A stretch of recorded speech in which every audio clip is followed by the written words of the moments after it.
Has your stickers given you good attention today? Anyone mentioned it? Founders are ready to do us over here and we've never hired anyone before. Can you help us? And so I sit down and go through the job description template. Okay, do you know this person can be exempt, not exempt? What does that mean? Okay, we need to start from square one. So when I started here, a lot of things were pulling out stickers over the top. I was like, I mean, no, it means a little.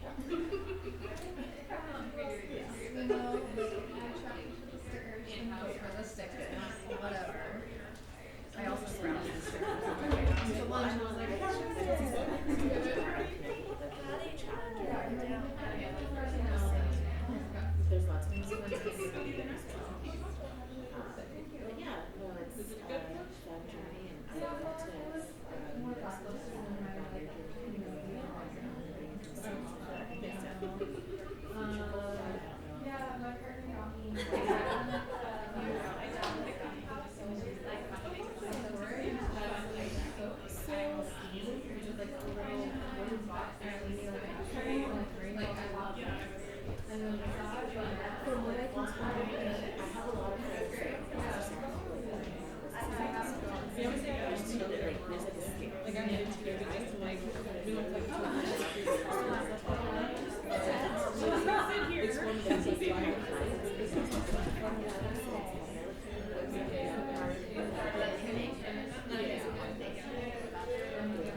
I took a really fun fall down a flight of stairs. It was great. I do not recommend. 0 out of 0 stars.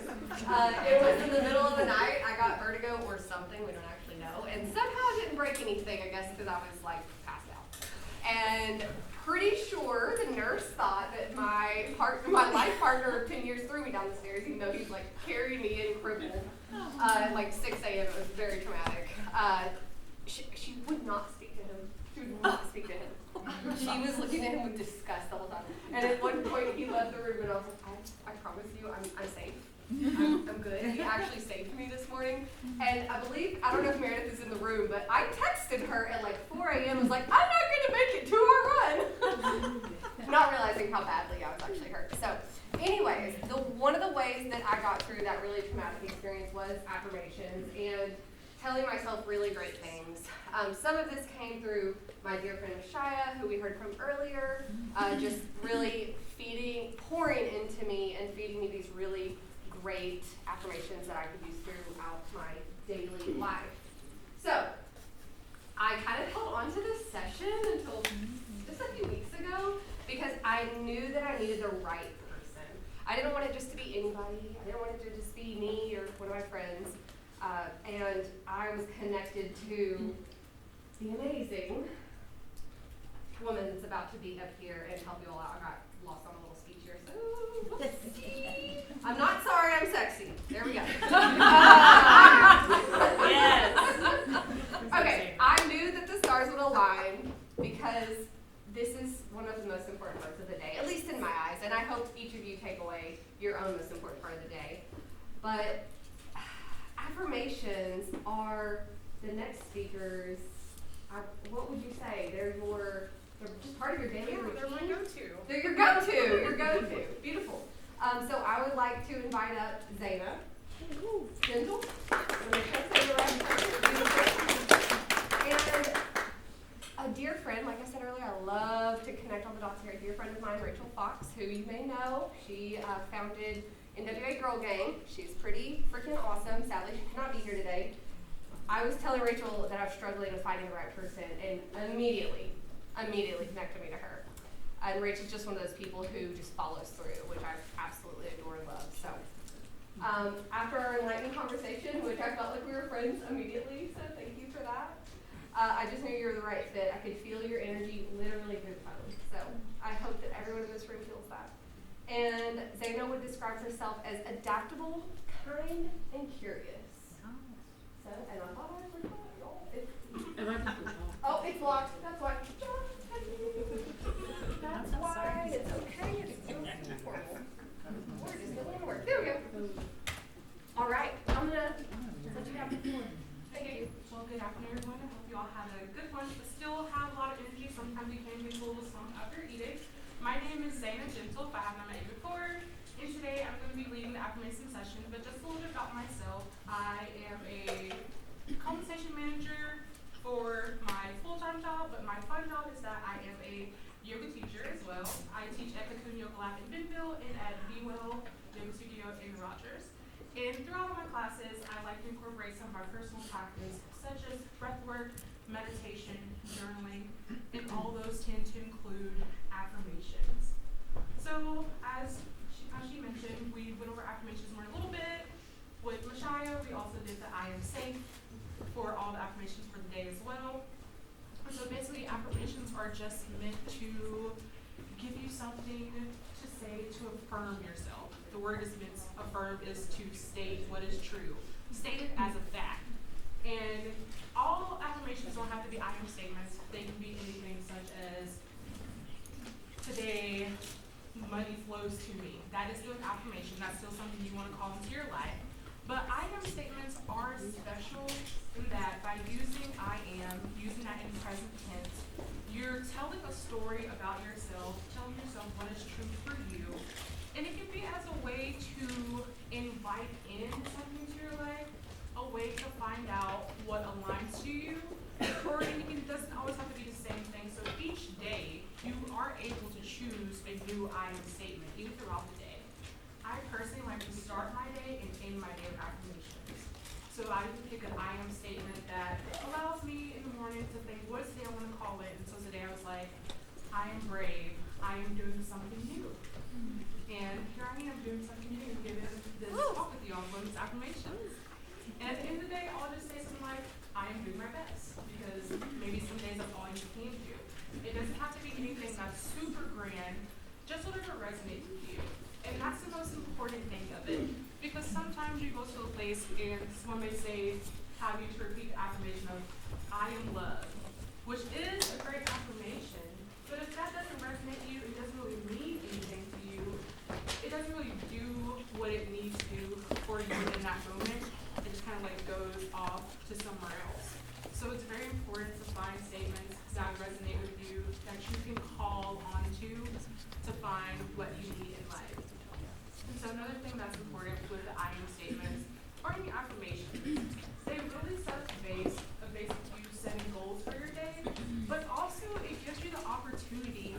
to check in with yourself, check in with what's going on in your life, check in with your relationships to see if those I am statements align with what's going on in your life.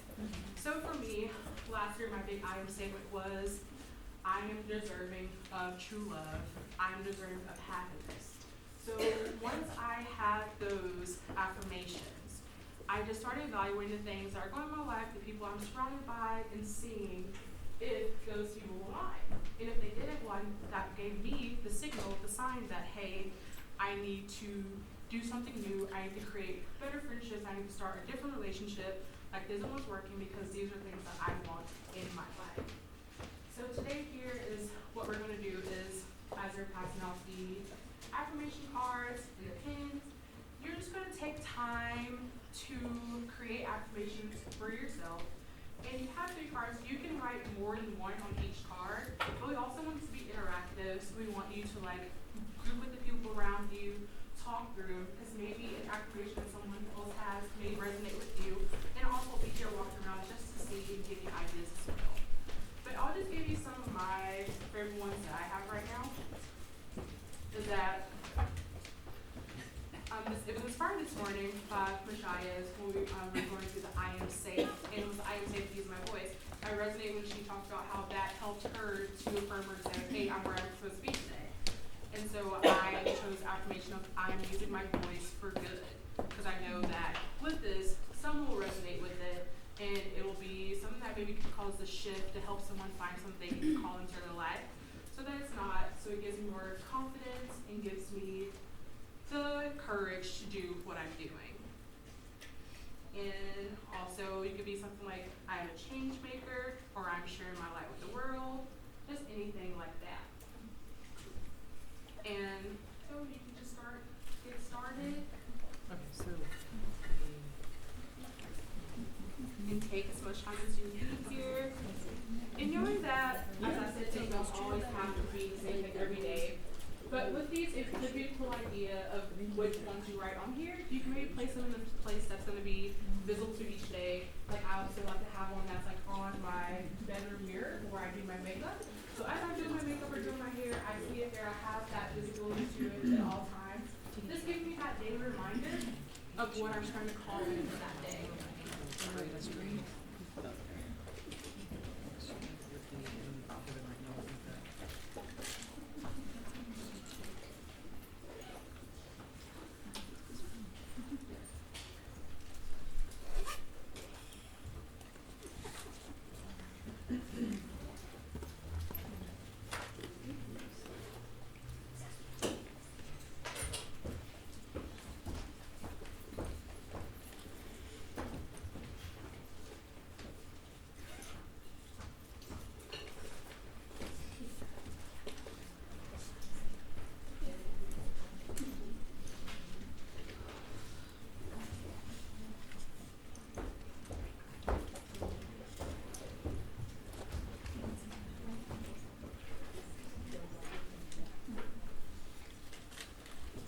And so as you're working with these, you can group up the people around you, but if you would like to be in a separate space and just like really go within, you are welcome to go in other parts of this space, of this building. To do that, feel free to find what feels comfortable for you. It will help you to really call in what you need here. And then we'll be coming back to share, if you would like, any of the affirmations you have. Just because having that open dialogue and sharing those things out loud can inspire others around you. And just also help people get to know you, because your affirmations a lot of times will resonate with your goals in life. Maybe helping you to write out your list.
kind of had a few different programs. The Call for Public Art is we're trying to get different craftspeople throughout Northwest Arkansas to kind of showcase their traditional craft and then kind of challenge them to kind of create a painted bark quilt inspired by their tradition.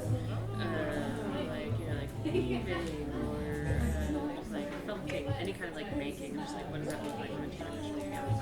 But then we've also had programming where people could bring their like grandmas or like heirloom quilts, and we had this quilt historian who would come and be like, this is a quilt from like the 1910s. It's hand stitched, but it's machine painted. So you got to learn the actual like value and information about your quilt.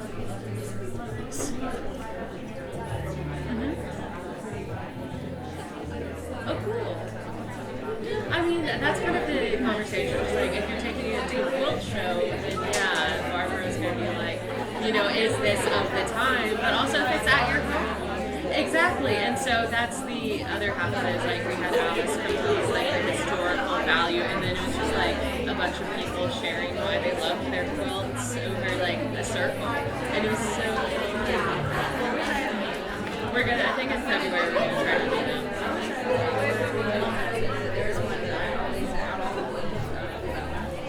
Because everybody has their favorite blanket.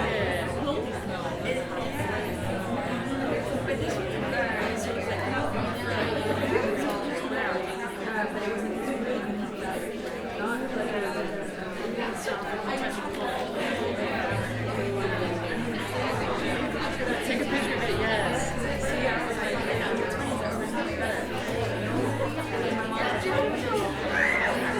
No, I did it.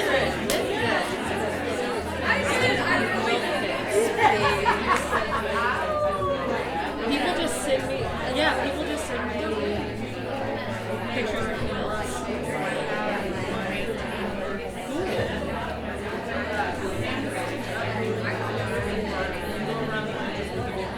That's awesome.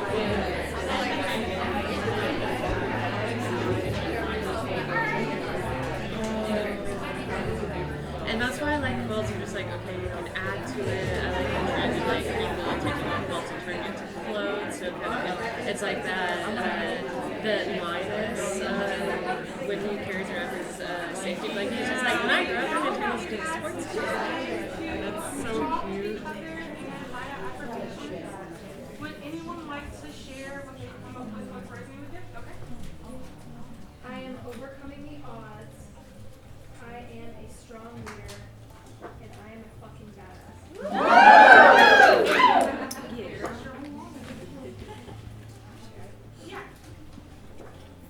Mine are a little wordy, but I am deserving of love and light in every moment of every day. I am a relationship and community builder and provide value in every interaction. And I am worthy of the space I take up in every room I walk into.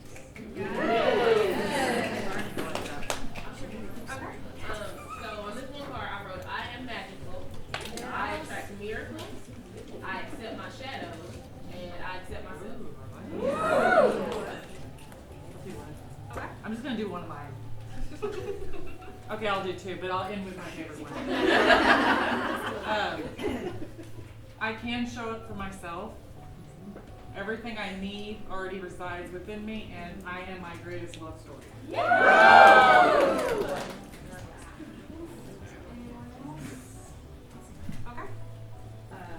I am a great example for my sons and daughter.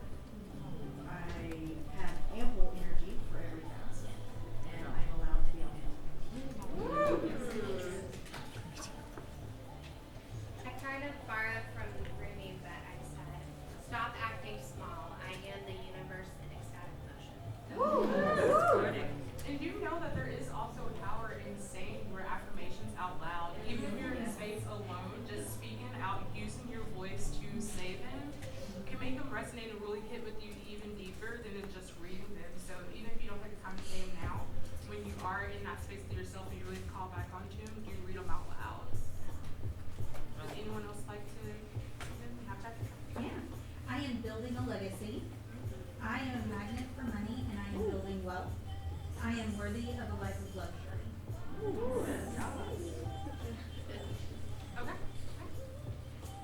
challenging the patriarchy. I will challenge capitalism. I will work to dismantle white supremacy.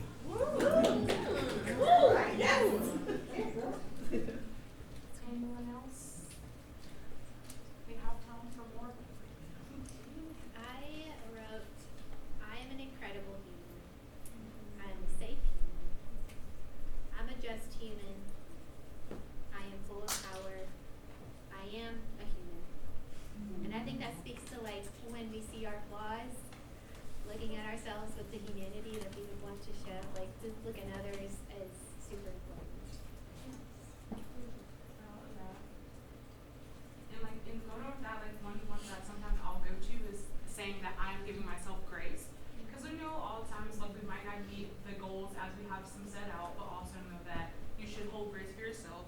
We as people are very likely to hold that grace and give that grace to others, but not to ourselves. So it's a great reminder to give yourself grace and hold that space for yourself as well.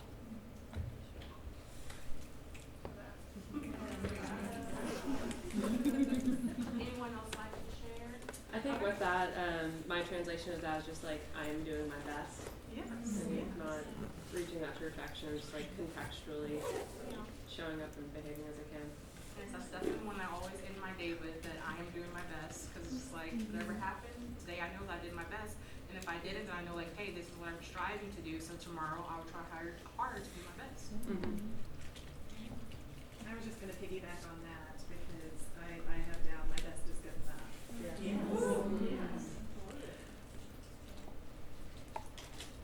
Okay. I said, I am kind, gentle, and compassionate to myself. I am an agent of positive change in the world, and I am deserving and worthy of my wildest dreams.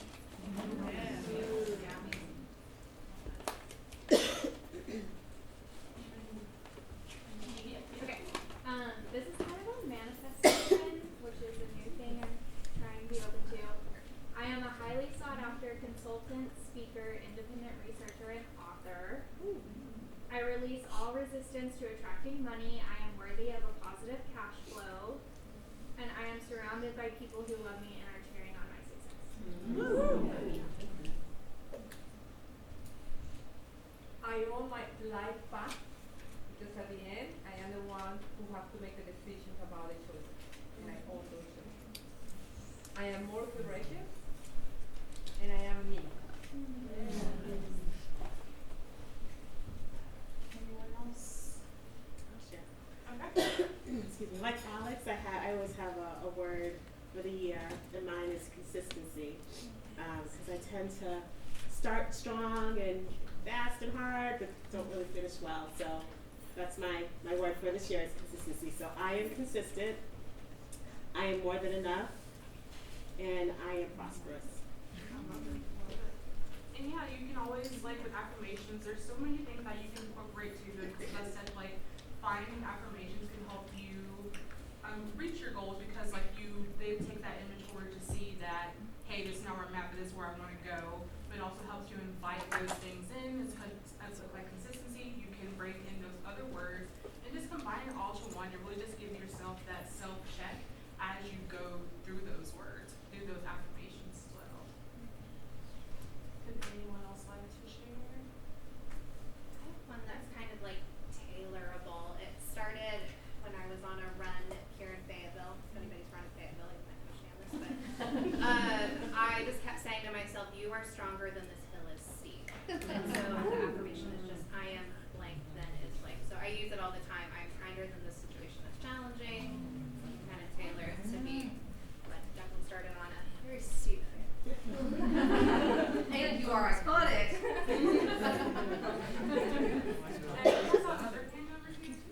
Yes. Yeah, I have a word for 2023. It's shine, but I was very burned out at the end of last year, so I am recharging.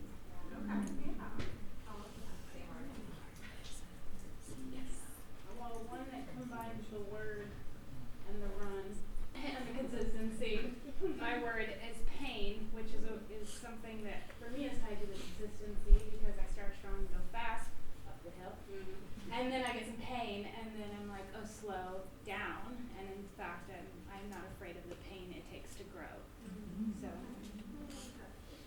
And I also, my husband's grandmother always used to say, "Don't waste your pain," because you know, pain and adversity, that's when you grow and learn the most. Well, I found myself like just shying away from the word pain. Like I had an adverse reaction to like, why do I hate this word? And I was like, well, because it hurts. But you gotta go through it sometimes. My word for 2023 is sovereign. And that has a few aspects for me, being open, present, but also boundary. So yeah, showing up as myself, but not letting energy affect who I am. Do we have anyone else we'd like to go? Our final person? Everyone's good on sharing right now? Is there anybody that we haven't heard from today that would like to take an opportunity to talk about that? We may have heard from everybody at least once, but Yeah, we have a lot of new people spoke through this one today. I noticed a lot of new faces. Okay. Oh, cool. Yeah. This is pretty apropos because I don't like to do this, but I am safe to share my feelings and ideas. I want to just put that out there because I always like to just be neutral in every situation and keep my feelings out of it, but I think it's good to be vulnerable. And then I'm free to take space. That's another thing. I don't want to shrink just because there's big personalities in the room. I want to be open to take up as much space as I can. So those are affirmations that I just need. Yeah, no, that's perfect, but those are affirmations you just completed. Like, you Yeah. were living your story right now. See, it works. Well, thank you all for participating in affirmations. Know that you can always come back to these anytime you need them. You can always adjust them to fit your needs throughout your day, throughout your year. And you can't just choose one that you want to meditate on every day for the whole year. It's always up to you. This is your journey. So, thank you all.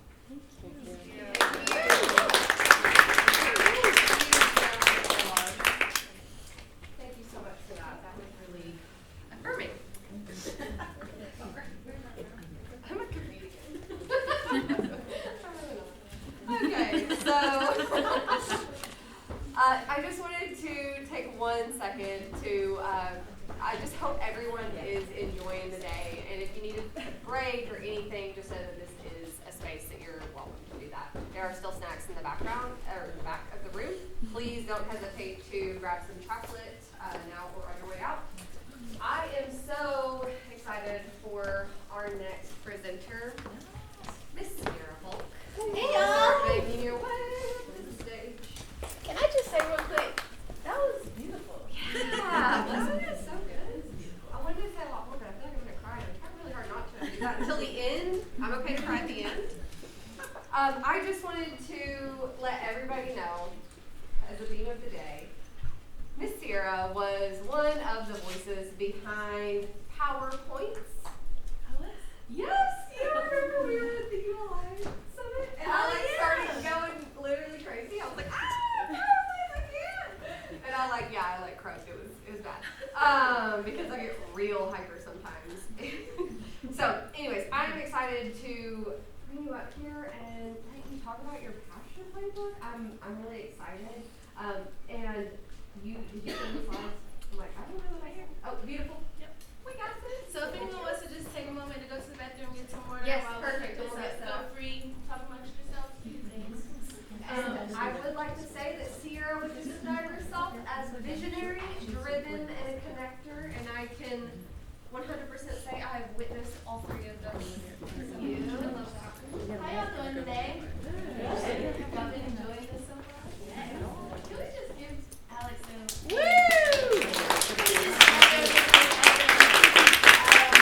I do a lot of events. For those of you who don't know me, in Northwest Arkansas, and it is not a small feat. So, round of applause for all of you guys for showing up and contributing, participating, all that good stuff.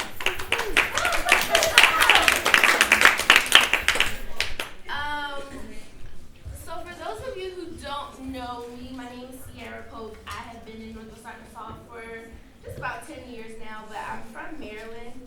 I moved here originally to work at one of the small businesses in the area. And I started out in accounting, finance, and HR. Wanted to switch gears a little bit and get more involved in what I saw was happening in the community. And here we are. So since then, I've been involved in a lot of events across the state and in the area, but most notably, which I hope to see all of you at next month in February to celebrate Black History Month. My friends and I are hosting our, I think, 3rd annual Black-owned Business Expo. We did one here in August at Theater Square, and almost 2,000 people came. Can you guys believe that? So we're doing it again. Please save the date, February the 25th. We are going to do it at Fayetteville Town Center. We hope to see you all there. So today, I'm going to be talking to you guys about finding your passions, reasons and ways to find your passion. And I'm doing this in sort of a playbook because I think it's really important to just figure out what you want to spend your time on this earth doing, right? Would you guys agree with that? So this playbook is in a little bit of a mini slide deck format, but this will be pretty much a precursor to a free ebook that I'll be launching in the spring.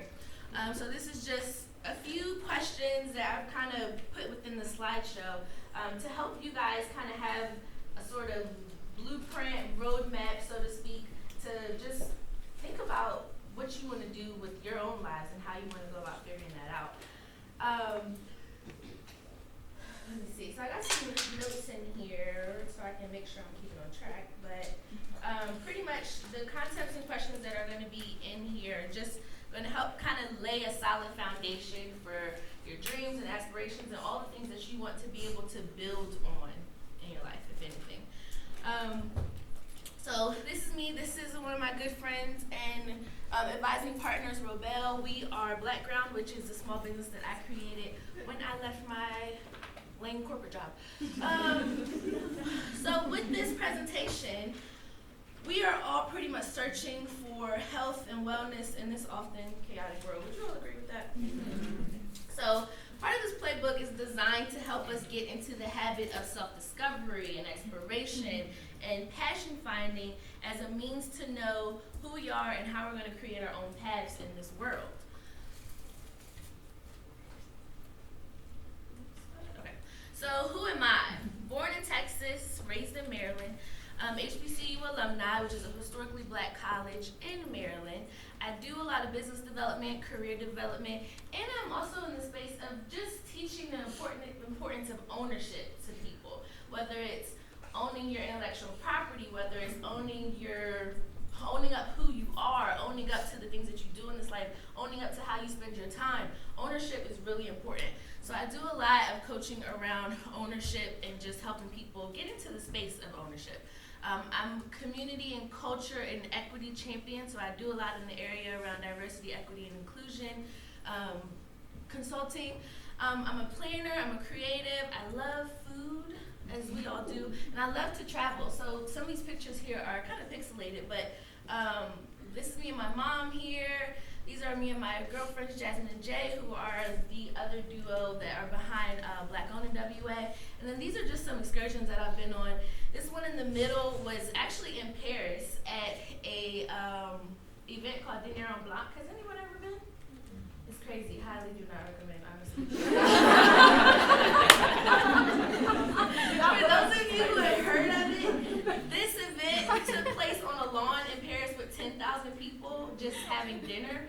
It sounds crazy already, but we were expected to bring our own tables, chairs, food, beverages, decor, all dressed in white in the summer in Paris.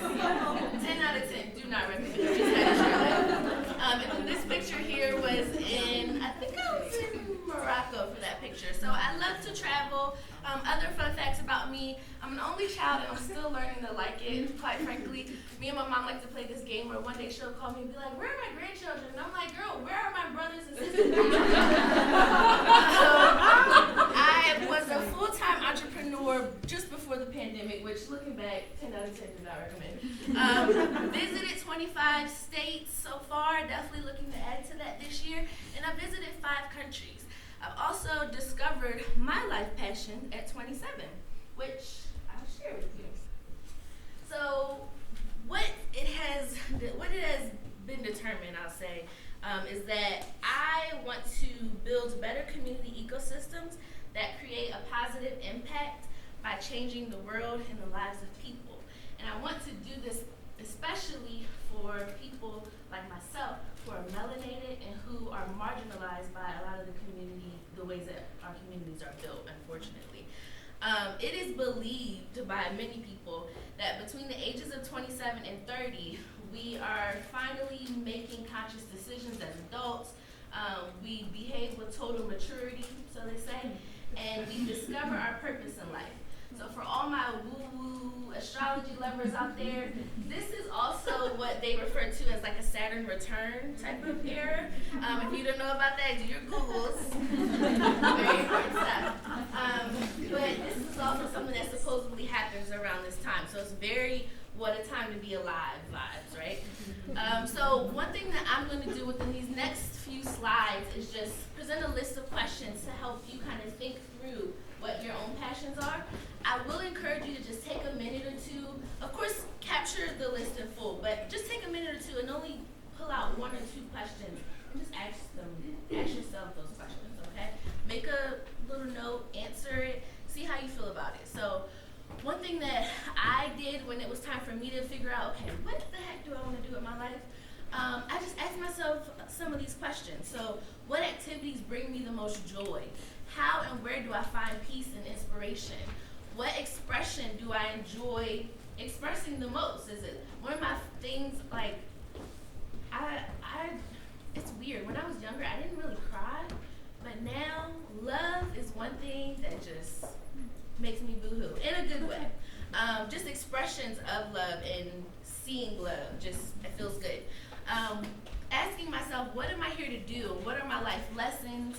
What do I love to do? What do I value the most? And what do I want more of, right? When something bad happens, it evokes a feeling in us and we're just like, I don't want to feel that anymore, right? So what do I want to feel more of?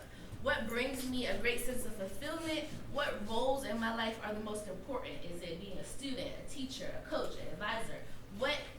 Just asking yourself those things. And in business development, one thing that I often challenge a lot of people that I work with to ask themselves, especially if they're thinking about starting a business, is what is your business's mission statement, vision statement, values, purpose, right? But also ask yourself those things. What kind of personal mission statement can you create? Which is along the lines of the affirmations that I think Zaina had shared with you earlier. What's a personal vision statement? So I want to just take 2 minutes to just pick 1 or 2 questions on here, jot down your answers, and then maybe we'll have a complete share, okay? So we'll come back to it at 1:54, right?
didn't know that was a thing.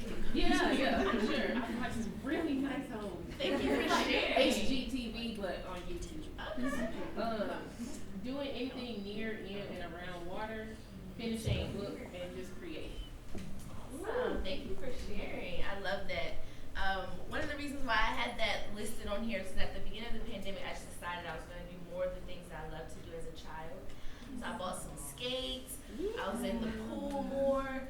Need to be more closer to a beach. I second that. Anyone else want to share before we continue? One person. Good. I love being at home. I love planning or like using Pinterest. Accomplishing my to-do list feels good. Designing, my life or like setting, the intentions. And connecting over food and drink. Nice. Love it. Thank you. One of the things I also love doing is taking pictures. Like I love capturing moments. So the pictures that are on the slide here were all taken by me.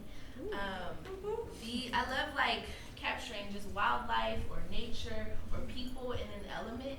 So it's definitely one of my favorite things to do. I just want to We share need to that. be friends. Yes. Alright, so next slide, just a few more questions, but this is kind of drafted more around helping you guys figure out like, who am I? Who exactly am I and what was I brought into this world to do? So one thing that I learned from Jack Canfield actually was just writing out a list of your successes as a means of remembering who you are, why you are, what you do. So listing out 100 things, it doesn't have to be 100, you can start with 20, you can start with 10, start wherever you feel like. But he suggests listing out 100 of your successes to help you remember who you are. Thinking about what accomplishments you're most proud of, what impact those accomplishments have made on your life and the lives of others. How does seeing this list as you make it make you feel? What will you do to keep this feeling alive? What things are you most grateful for?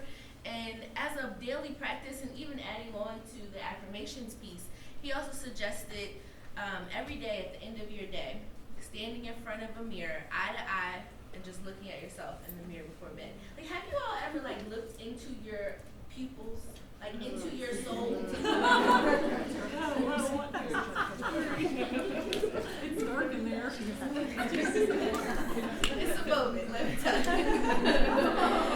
But he suggests doing this as a way to just love and appreciate yourself for the things that you've accomplished that day, your wins, maybe even the things that you didn't get to check off your to-do list so that you can be better tomorrow, and acknowledging where you are today.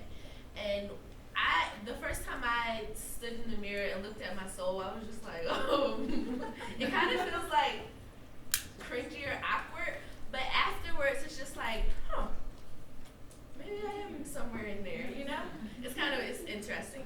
But one of the things that I also do really to help me just show up and be confident and comfortable in who I am and where I am is moving my body, whether that's stretching, whether that's some form of just expansion through my own body. Dancing in my room, to the young lady who shared that earlier, let me tell y'all, Beyonce's Homecoming, I will turn that on and dance in my room like I'm at the concert every day and live my life. So moving my body, eating clean, and really meditating and having just moments of stillness and silence for me are a huge, huge part of me being able to just feel emboldened and passionate and confident in whatever space I show up in. And some of these pictures over here are an attest to that as well. So, last few clarity questions is asking yourself, where am I headed? What do I want? What do I need to get there? And really building out a roadmap or processes or steps to get to that. What do I want my future life to look like? And even challenging yourself to think, okay, where do I want to be 1 year, 2 years, 5 years, 10 years, 15 years, 20 years from now? Even if it kind of feels like hypothetical, at least you're thinking about it now versus 20 years down the line, being like, I wish I thought of that. I wish I thought about that then. Challenge yourself to start now, if anything. Let me see.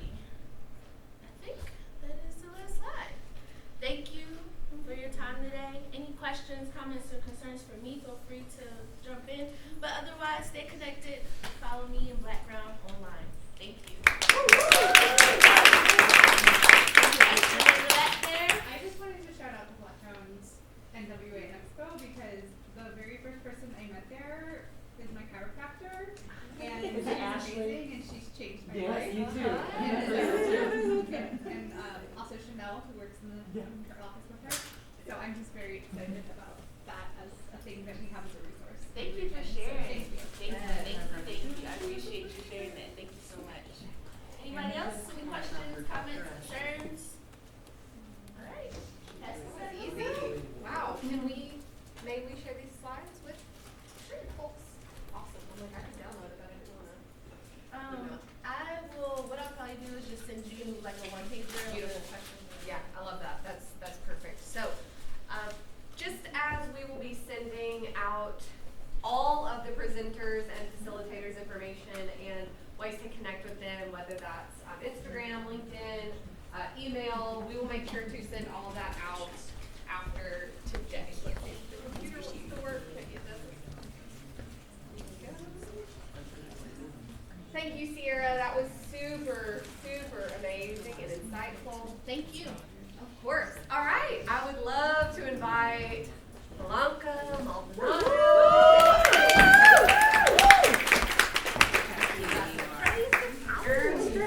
Hey, everybody. I was like, I'll do your intro. I don't have to. How would she describe herself, Alex? Ooh, I love the description. And I apologize, I do think I forgot. This morning is a little wild. We were out of time. Not only is she a mother, wife, and adventurer, but she has recently run for school board and has started multiple businesses. How do you keep up? Because I have one business I'm barely hanging on. And let's see. I don't know how you do it all. But you would describe yourself as creative, audacious, and optimistic. Woo! All right. So everybody was sharing their horoscopes. I'll share mine. I'm a Scorpio. Woo woo! I don't take anybody's shit. I'm 37, so that means I do it very happily. But I was told that I have to come up with thought-provoking questions, and I was thinking of how I made my own passion playbook version of it, and how I push myself to be audacious. And I want to know if anybody wants to share unconventional heroes, like people that inspire you. I want to go first just to give you an idea. It's unconventional, so when I started Dos Locas, I was inspired by Donald Trump. Also by him for running for school board, because I was like, this man's very dumb, and he's very dumb and I'm smarter than him. So I'm gonna go ahead and do it too. So anybody have like someone that would normally be like, we all have Oprah, we all have, I had AOC, but I always said, well, AOC is like way out of my league, but Trump is not. I'm gonna go that way. Anybody want to share? Anybody want to share like someone walking the path that inspires you? I mean, I think that I've heard the statistic of like there's more CEOs named John than there are women. Like all those Johns. Yeah. All the Johns. Yeah, all the Johns. Yes. Yes. Anybody else? Anybody else got like some Thought-provoking. Was it all the narcissists I used to date?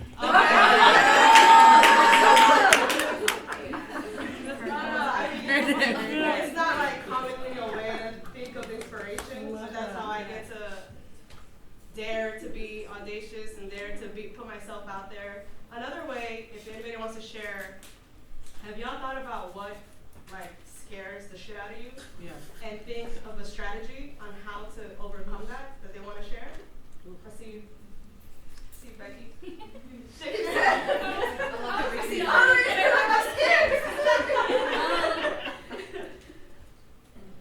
Okay, well, I don't know if this is advice that I would necessarily give, but when I was starting my nonprofit in 2019, I had like 2 phrases that I would say to myself when I got stuck. And one was, if you're gonna be a bear, be a grizzly. And the other one was, piss or get off the toilet. Can you share your nonprofit? Because I benefited from it. Yeah, so my nonprofit is called All Bikes Welcome. We offer free programming year-round for, in mountain biking for historically underrepresented communities. And at the end of September every year, we host a festival called Grit Fest, which is for women, trans, femmes, and non-binary people to come. And 3 days we spend like riding bikes. We feed you all the meals and dining together. They and take care of you like a baby.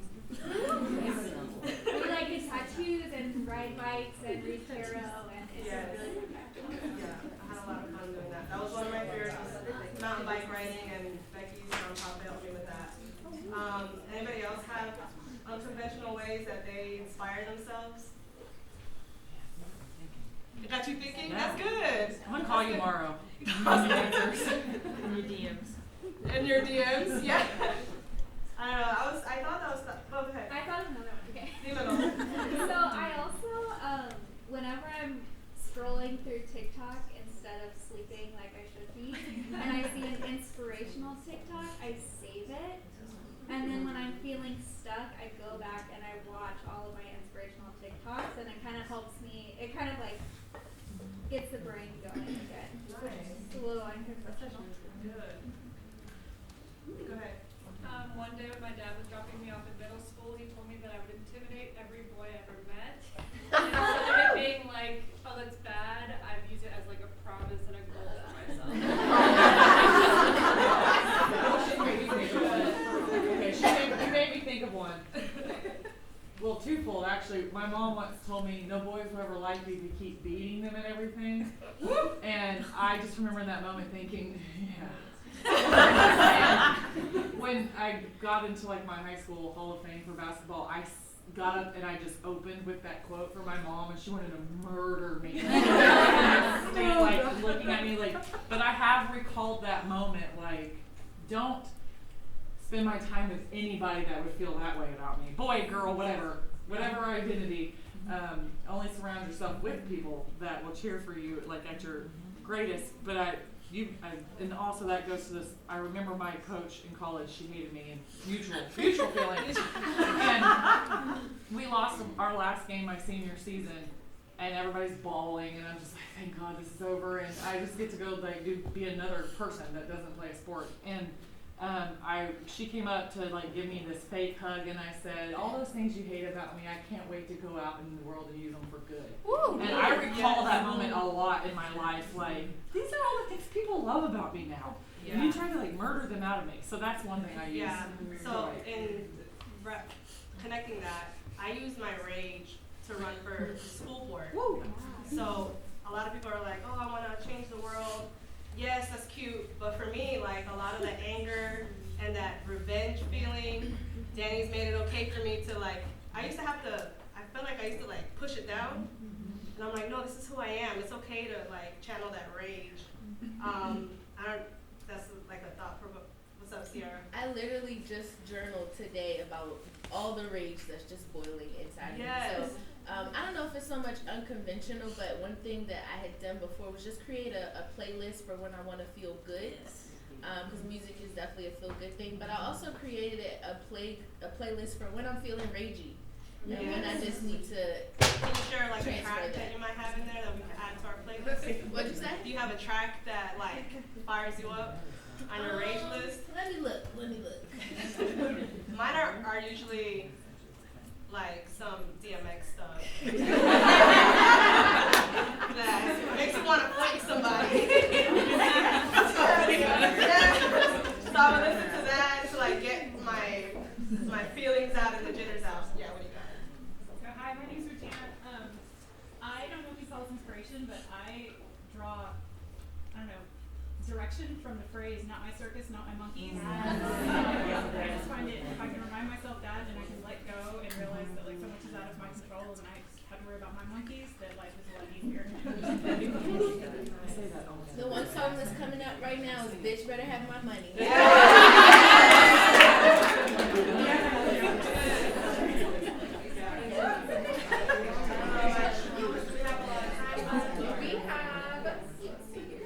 Mostly Rihanna memes. Rihanna? Yeah. I love Rihanna. She's my hero, and I can't wait to see her at the Super Bowl halftime show.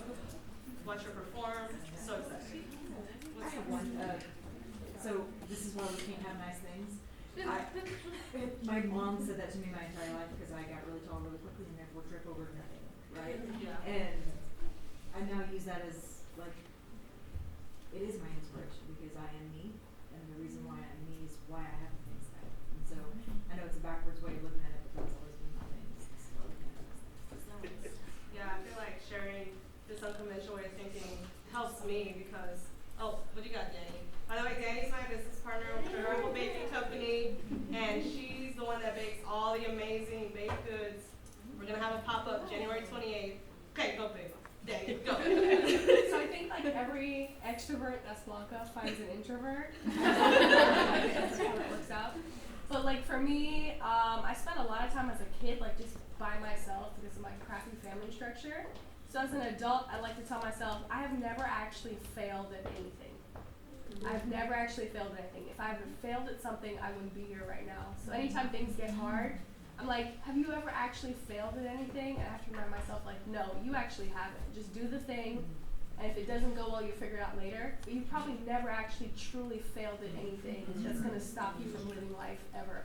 So just keep going. Woo. Right. Jay-Z said it best. It's a lesson. It's always a lesson. What's up? I just wanted to say that it probably is like a good pointer to wear beautiful sparkly shoes. Like that probably makes you feel really powerful. Yeah. Maybe we can all believe that one. Yeah, let's have some fun. You knew that there were so many disco balls everywhere? I just like to have some fire shoes on too. Maybe like 10-ish minutes? 10-ish minutes? Okay. 5 to 10, or we can take an early break either one.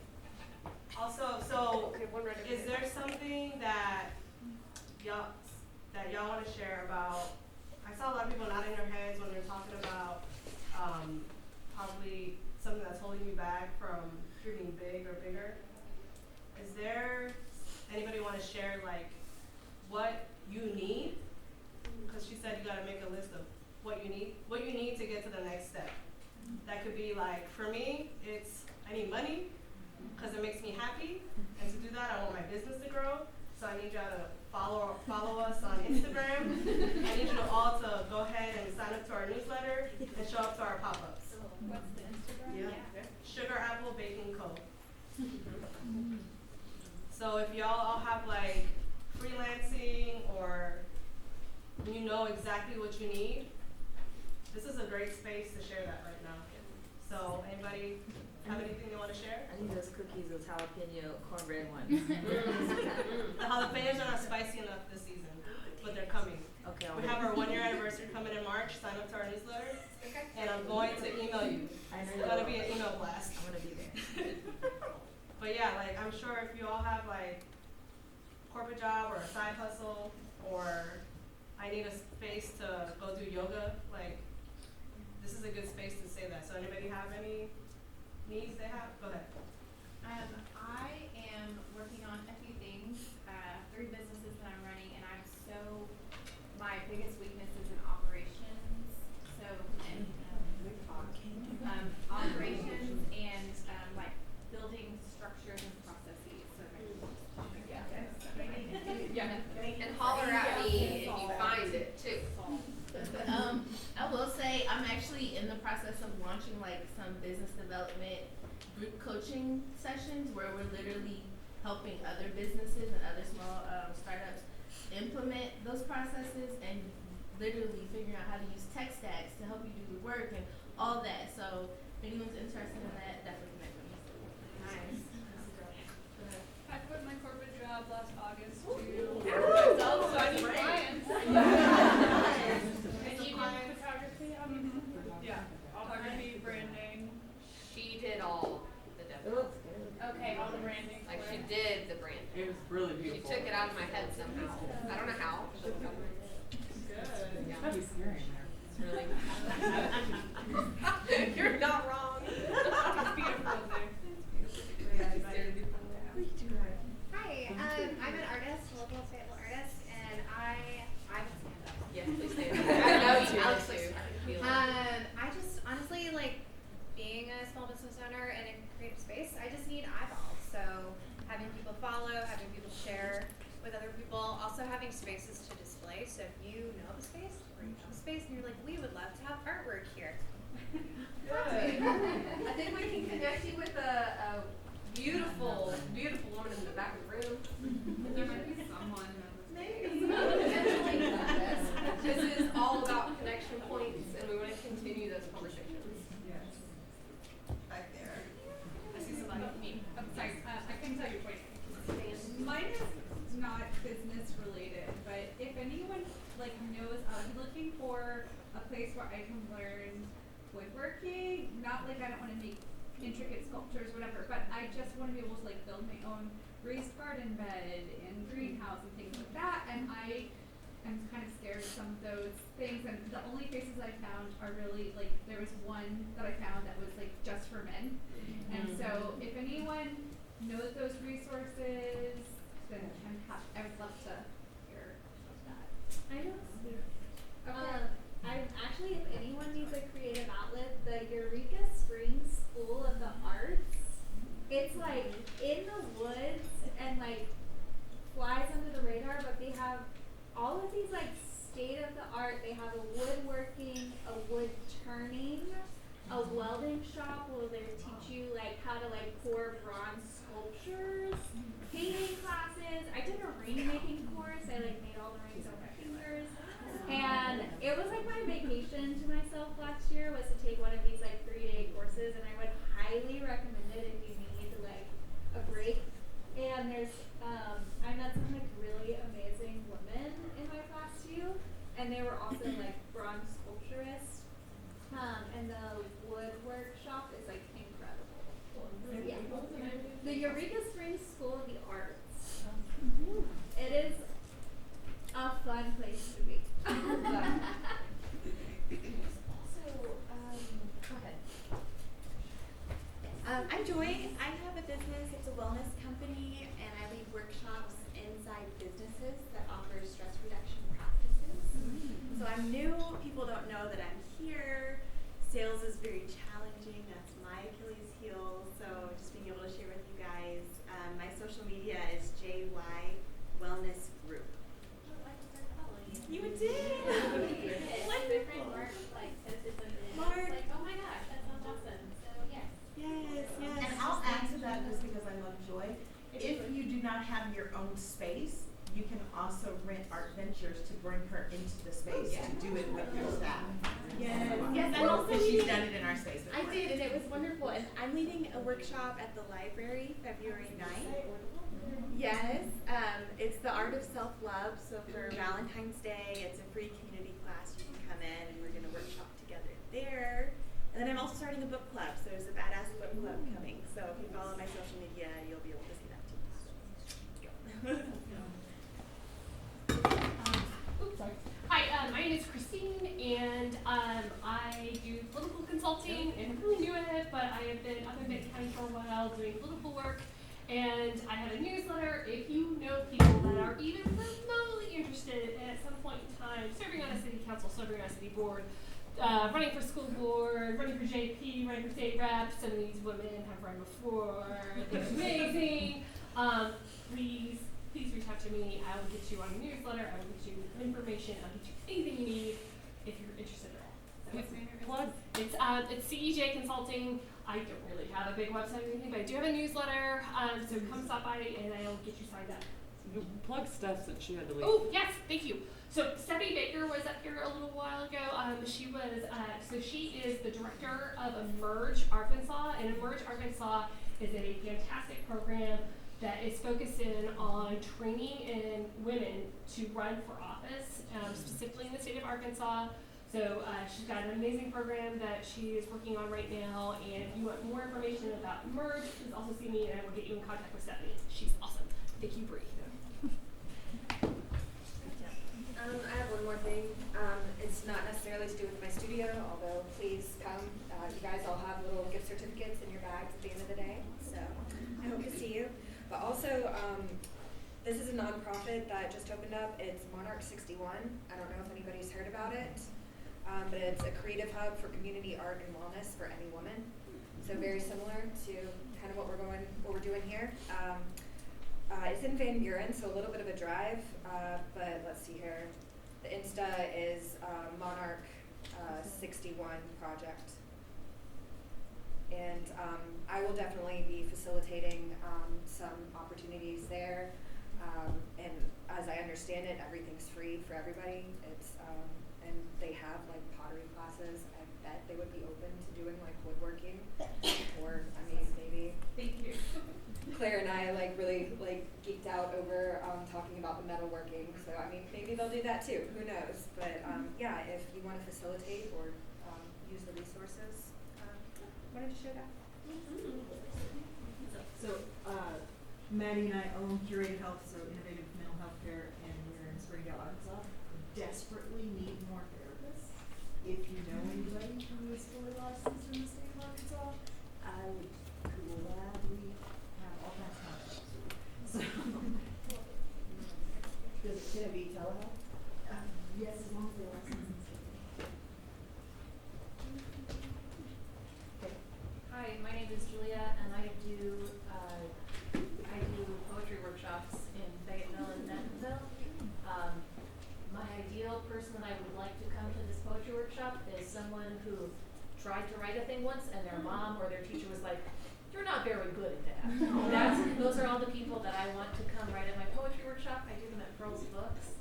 And I'm also going to do one at Two Friends Books. I have a bunch of Valentine's Day ones coming up. But if you would like to partner with a poet to do your business, I'm doing a yoga and poetry workshop this Saturday at Clubhouse. You can follow me on Instagram. I'm at Beeblom, Arkansas, like lip balm. You have something? Yes. Oh. Hey guys, I'm Stephanie Martinez. So I'm also a budding chocolatier. I love making chocolate truffles with colored cocoa butter, hard outer shells, flavored ganache inside. And so I'm not only looking for orders for Valentine's Day, but also, you know, this is the launch of the business. I have a lot of entrepreneurial experience, business experience, and I can do anything for anybody else, but that's what I'm working on for myself right now, to focus on myself and kind of do my own thing. So that's kind of like speaking my truth and also letting you guys know. I also have some cacao pods that I love doing events, and I want to do chocolate tastings, either it's beer, wine, whatever, but to where you can actually see a real tropical fruit, the cacao pod, open it up, taste the fruit, taste the seed, and we have a lot of fun and educational. So hit me up if you guys want some chat. Do you have an Instagram? I'm at Dani Media, DANI media.com. So that's my current, or you can find me by my full name, Stephanie Danielle Martinez, on anything else. So like I said, the chocolate's launching, so I'm working on all the branding marketing right now. Thank you guys. Love it. I'm Chelsea Crawford. I am almost certified in being a human design reader, so if anyone knows what that is. So as I'm opening kind of my practice, I'll have more introductory type rates and offers, and if you don't know, it's kind of a really practical system to opening up abundance and relationships and anything else that you would go to another type of reader for. And so you can find me on Instagram right now at _ISEECHELSEE. So it's IC Chelsea with a SEE at the end. I will be making it into We Shall See as I grow my business, but yeah, go ahead and find me there if anyone's interested in some things. I'll probably be the last one, maybe. Okay. So, my name is Shay Holloway. I'm a photographer and an artist here in the area. I do everything from like murals to digital art. So if you need like murals in your spaces, like your brick and mortar spaces, or you want a mural painted in your house, I'm your girl to do that. I'm also looking to connect with like interior designers to get like custom made artwork into people's homes, so they're not buying mass produced artwork from like Target and stuff. Shane has also done headshots for kids. I was gonna say that. Yeah, I do headshots and I photograph events. Yeah, Stephanie was here, and I love Stephanie because I photographed for Stephanie a couple times. So yeah. But my Instagrams are at @ArtGirlShay, that's my art page, and @_Phantom Photography is my photography page. There's not a lot posted on Phantom here lately, just because I've been busy with other things. But Can I make a recommendation or a thought? Like, is there a way that we could start a Dovetail Google Doc? Where we can all go in and put our information and what it is either that we need, provide, want to connect on. That's a good idea. It's already in the works. Building out a resource page is like hella crazy, expensive, and hard. So the more submissions we can get, the easier it's going to be for the person that I'm paying money to do it. Yeah, that's what I'm making notes. So we're going to send out a Google form and I'll add it into the survey. Yeah, Yeah, but if we could like be able to have access and like, you know, continue, you know, because I'm sure our needs are gonna change, we're gonna grow and develop from there, you know, if there's something we could have dynamic, I think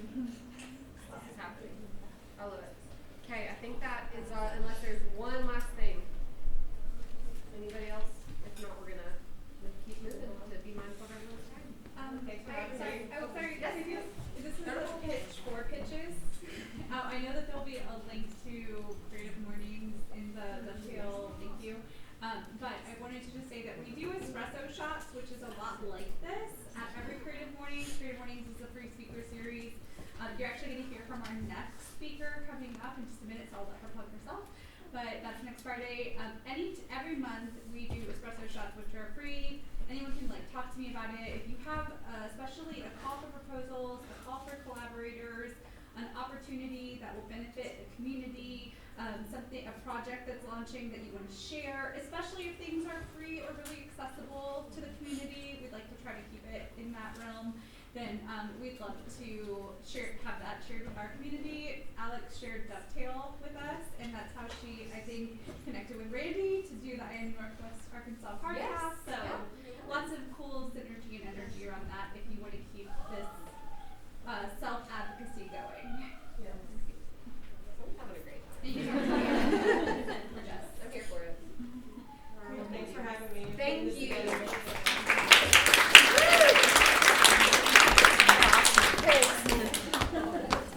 Okay, we have about 10 to 15 minutes for a break. So if you all can do your best to be back here at 2:40, we will lead into Jeanette's session, changes, which I'm really excited about. I think you all will be too. So take a break, grab some water, snacks in the back, or if you need any tea or anything, let me know.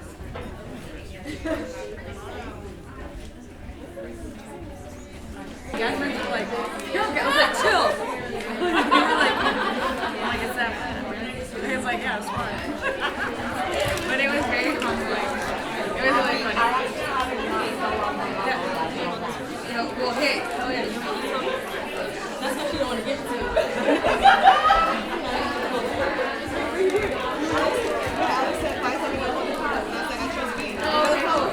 But I'm going to buy it. Okay, let's get everybody's attention. We have a small change in the schedule, so I'm having to jump forward a couple slides, but we'll go right back to the programming. So I had somebody reach out a few months ago, actually, and asked me if we were going to be giving an award. And I was like, well, this isn't really like an award program, but also I kind of love it. And so after thinking about it a little bit more, I spoke with this person, and I'm supposed to keep it on the DL. So I'm going to respect that and do that for this person. So anyway, they started telling me about this incredible woman-owned business. And I know it's kind of hard to see with the lighting for you guys, but I want the lights on. So then come up here and accept something. Danny and Blanca started Sugar Apple Baking Company, which you all heard about just a few minutes ago, which was perfectly timed. And when their friend, I'll just say that, was telling me about the ambition and just optimism and creativity and the pop-ups that you all were doing in the community, I was like, yeah, we're going to create an award. It's fine. We'll just do it. It's going to be non-tradish. It's fine. So with the help of Elizabeth, who helped me with coming up with Dovetail's name, we came up with the Dove Song Award. And just to give you a little tiny tidbit about this, because they have to go. The Dove Song Award is meant to celebrate local business leaders who exemplify connection, collaboration, and community, which are the essence of Dovetail. Today, we're excited and honored to award the founders of Sugar Apple Baking Company, Danny Reynolds and Blanca Maldonado. I would like to invite you both to the stage.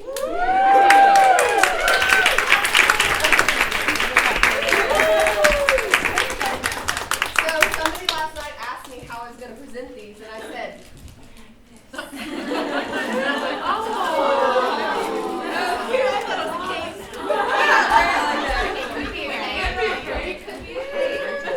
Actually, I think that's quite fitting. That's for me, because I don't bake. Okay, well now you have a super cute little apron. She's so. the best dishwasher though.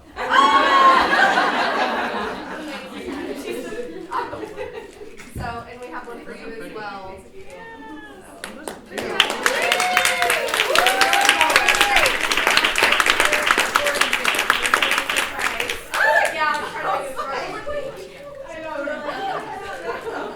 Change all the programming. Do you want to say? I would say as an introvert, this is my biggest nightmare. She was getting mad at me. I was like, oh, what's happening to you? Blanca, I know you did this. It's something you would do because you know I would hate it.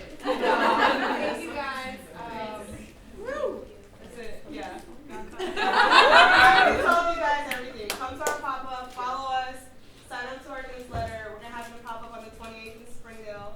And we usually partner up with Pearl's Books in Fayetteville. He mentioned Pearl's Book. They'll have them for Valentine's Day on December. February 11th. I have a question. Danny, what's your sign? Aries. Okay. Yeah. What is my Enneagram? She's an 8. Okay. I never remember. I'm like, what is it?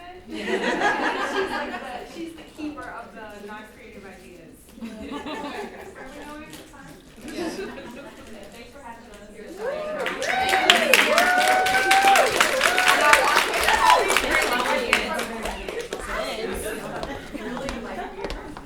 So, okay. Well, thank you and get home safely, both of you. Okay, actually, it's kind of perfectly timed for our next session if y'all are all hydrated and refreshed. Yes. Hey, Danny, Blanca, I have a question. Did Oh, you sorry. guys buy your equipment that you were pitching about? We did order it already. We did order It's on the it. way. Yes. The date is gonna arrive. The latest is on Valentine's Day, the 14th. So the March pop-up is gonna be our puff pastries because we get to use our machine. So sign up for the newsletter. And I think we're gonna let customers name the machine too. I don't know.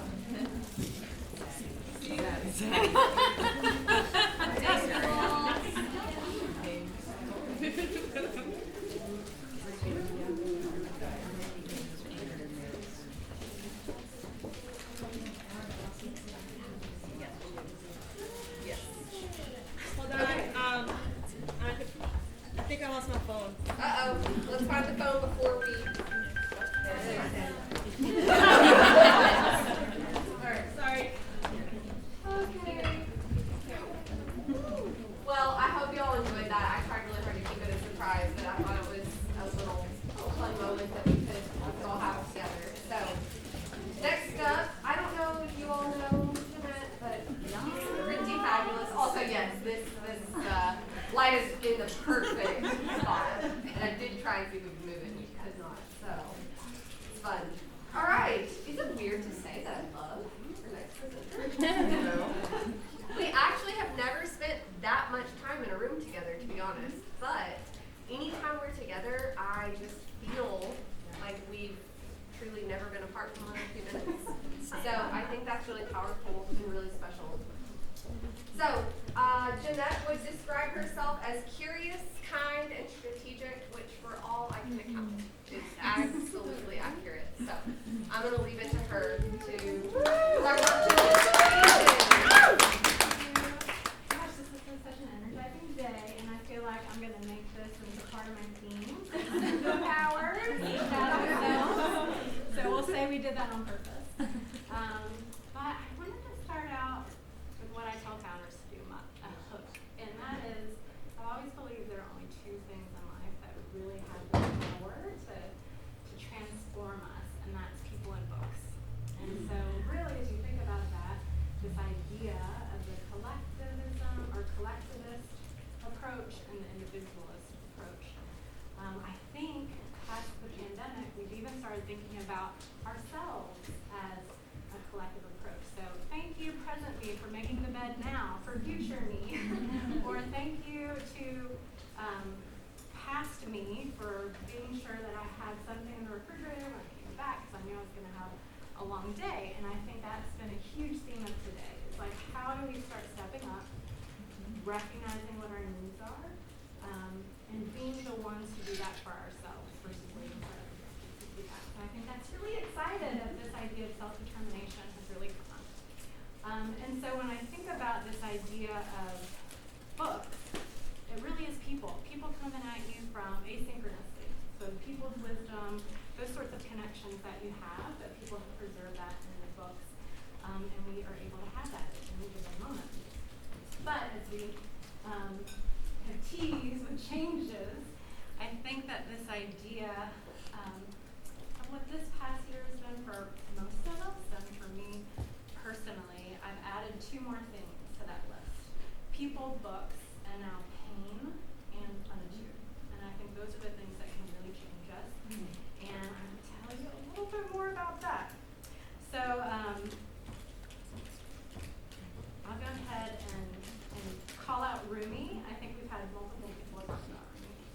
But the deeper that sorrow carves into your being, the more joy you can contain.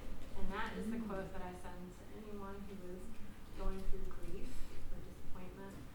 And in particular, this past year, and I'll go ahead and tell you my signs. I'm a Cat Sun, Virgo Moon, Gemini Rising. I'm an Enneagram 9.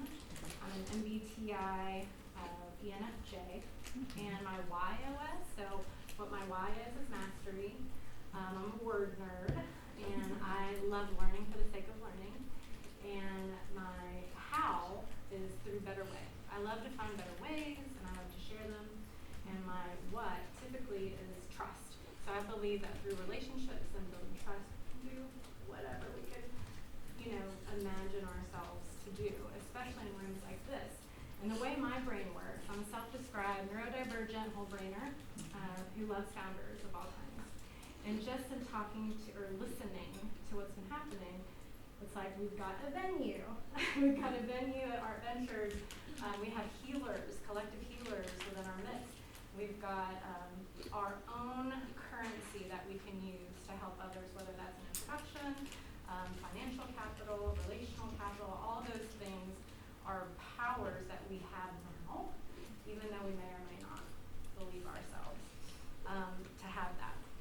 And so I'll be frank, this past year I've been through a lot of changes, not only a clinical separation in my relationship, but also getting a diagnosis of being ADHD inattentive, which I'm sure anyone who's on ADHD TikTok knows. Like, they're trying targeted for that. It's like, huh.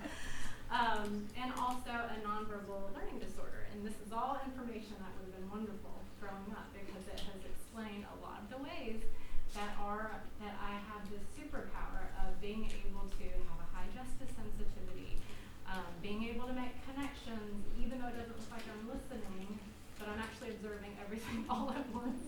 And so some people think they're like, are you psychic? Do you have, are you a therapist? Like, there are certain things that over time, because I've had to go through it, I think that all of us, if we have been part of interlocking systems of oppression, however that may show up in your life, if you have outlasted that adversity, all of a sudden it gives you that power to see that in other people, and it builds that muscle of empathy. And I think that that commonality of, I just remember going to grocery stores, and at that point we had masks on. And so you were only using your eyes. You didn't have all that extra information. And with a nonverbal learning disorder, I'm kind of blind to social cues, like in general. Like, I don't pick up on things in terms of, are you, like, Jeanette, I had a crush on you. Or like, blah, blah. Like, I just remember all these things where I'm like, I never pick up on things. I was like, yeah, I didn't pick up on any of that. But it also lets me see through, like, if people are essentially awkward or if they are on the spectrum. Like, I don't see a lot of the things that most people, may pause about. I just see right through it and into, what their strengths are. So at Gallup, I'm a strategic, ideation, positivity, individualization, and adaptability. And so a big part of why I've been pulled to innovation, now that I have this self-awareness, is that it's the one place you get rewarded for thinking completely differently, for not following the rules, for disrupting, for doing things completely different. Somehow I was led to this space where I could see the essence of people and be positive and champion them and help them figure out, like, how do I remove barriers and connect to things, whether those are perceptions and perhaps even a really human reaction to environments that people came up with. And so if you've heard me at other conferences, I often talk about how I have such this taste for the word gravitas, and that's because, like, I felt like I could never embody that. That's not, like, I'm showing up, I have gone to the house 5 times because I forgot my keys, I have dog fur, and, I'm just constantly, I'm just a little bit disheveled. And I think that I'm attracted to that in other people because I'm like, if someone shows up and they're in the flow and are so into something that they don't realize they have, like, paint on their face or anything like that, like, I find that to be absolutely endearing. And then on the flip side, I kind of have an irrational fear of, like, relationships with other people because I'm like, I don't know, I feel like they're going to be asking, they're going to be giving me forms or making me like,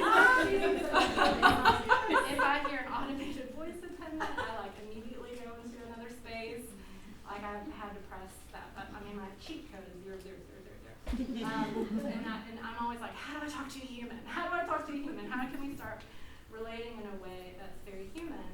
And I think that a big part of the anti-oppressive work that Rakshana and Dovetail is doing is wonderful, because it's really challenging us to think about what has structuralism taken away from us that we didn't even know was happening at the time.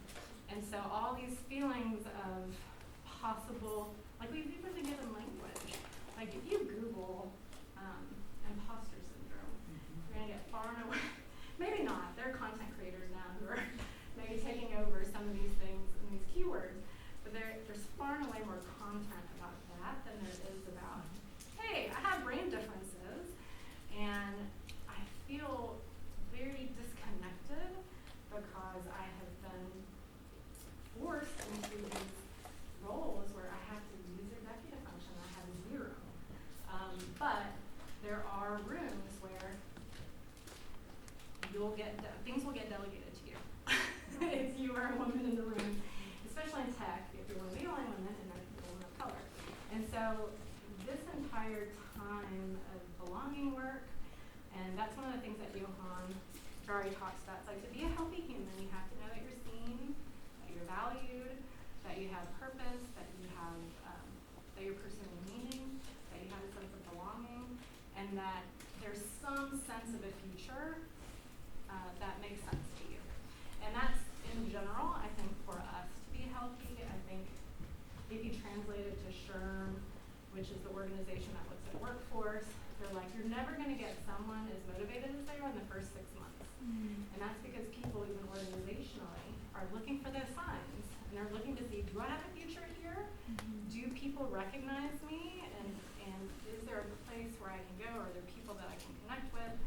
And so I think, and again, the way my mind thinks is I have to look at a lot of different cultures, a lot of different ologies, and sit in a bunch of different rooms, talk to a lot of different people, and only when I see patterns emerge am I like, yes, this is part of that range of human experience that we have to get better at learning about, no matter what we're doing, because we have to get the new skill is like, how do I hold space for the fact that, like, I'm amazing at, like, doing federal grants and holding space for a lot of opinions and a lot of, inflammation and relationships, but at the same time, I can't get my kids to school on time. No matter how much I try. I'm like, I love that you also share my time blindness, but this is highly stressful for me to get these purple slips of paper and letters from principal. And so and to me, that's just a little example of like how am I going to navigate and also help my children navigate in systems that aren't necessarily designed for us, but then also be an agent of change at the same time. And I think that what we're doing here, because it's just, if you talk to any Gallup's 2.0 consultant, they will tell you, no one gets enough encouragement or affirmation. Everyone at any given point in time, I think we've heard it, is doing the very best they can at that moment. And the Dalai Lama would say, all sentient beings want peace and happiness. And I know I'm past time, but I think I have time blindness. And I overshare. But I do think that a big part of that is that word. And again, nonverbal learning disorder. I need words. That's my world. I need people to say things to me explicitly for me to feel it. And that's also my security blanket. It's like looking at the letters, doing all these things. And every one of us, like Sierra, you talked about your rage. Every one of us has our way of like, what is going to move me? And that is completely based on who you are, your personality, your strengths, your traumas, like all of these things. And I think the pain that we've all felt in different ways, we're all figuring out how within my unique, universe and experience, like how am I going to transmute this into something? How am I going to protect other people? And I think that is a big part of change, is this idea of like, one, I'm going to have faith in people to know themselves, take care of themselves and to manage their own feelings. And I think as women, that in and of itself, like if we can really hold the space to believe that, then it takes away a lot of the energy that we could then be putting into the things that we're self-determining for ourselves. And I think that I can already feel that happening from the capital standpoint, from entrepreneurs, and I really do believe that economic diversity, more people who are creating solutions and innovating for their own problems from their unique lens is going to be the powerful way for us to not only just to push through and see all those affirmations that you guys were brave enough to say out loud happen, and do it within a community. Okay, what else did I miss? I think the only, okay, finally, as a parent, and this is going to be coming from my experience as a parent, because I do believe in positive parenting, but I also think that it is, you could have a fur baby, you could be reparenting your inner child, like it doesn't have to be this traditional relationship of like a parent. But this idea of behavioral change, and there's a lady, her name is Ralphie, and she's on Instagram, it's called Simply on Purpose. But her 4 principles of positive parenting is be in control of yourself. So that is self-possession, so knowing what your feelings are and being in control of that to where you're not spewing your emotional dysregulation onto other people, or at least you're informing them that this is happening. Like, I'm triggered, this is the story I'm telling myself, this is my defense. Either I'm struggling and I need space, or I'm sorry. Please don't love me. And then there's also this idea of teaching the right behavior. How can we expect people to do things? And I am not like if you see a kid and they're doing something, and if you're in a boardroom and your boss is doing something that is just like, ugh. If they have not had exposure, if they have not been taught, we can't expect them to behave in certain ways. And I think that's one of the wonderful things that's reminded us of. Is like in the community guidelines, it's like you can't be silent, but we can talk to people. We can say, this is probably not gonna. I mean, let me be kind to you, so that you can understand this better. And my angel know better, do better situation. And on the flip side, know that we're gonna mess up, and then own up to it in the moment. And I think if we all start to really do that as a culture, it'll be helpful. And then look for the good. So, if you in a garden, typically, when I hear weaknesses, any of those things, it's like, why are we watering the weeds versus watering the flowers? And I think Emma talked about flowers. And I love that. That comes the dawn. It's like plant your own garden, decorate your own soul. Instead of waiting for people to bring you flowers, I think it's apropos. And then finally, ignoring inconsequential behaviors. And I think that this works for parenting, but this works for yourself. It works for someone you're having a fierce conversation with. It's like, does this matter? Does this matter in the moment? Maybe this is an intercultural misunderstanding, maybe, but just use your words. Use your words, and that's what we tell kids. And of course, that's me asking for accommodation for myself, because I'm like, you gotta use words. And I think that that's how,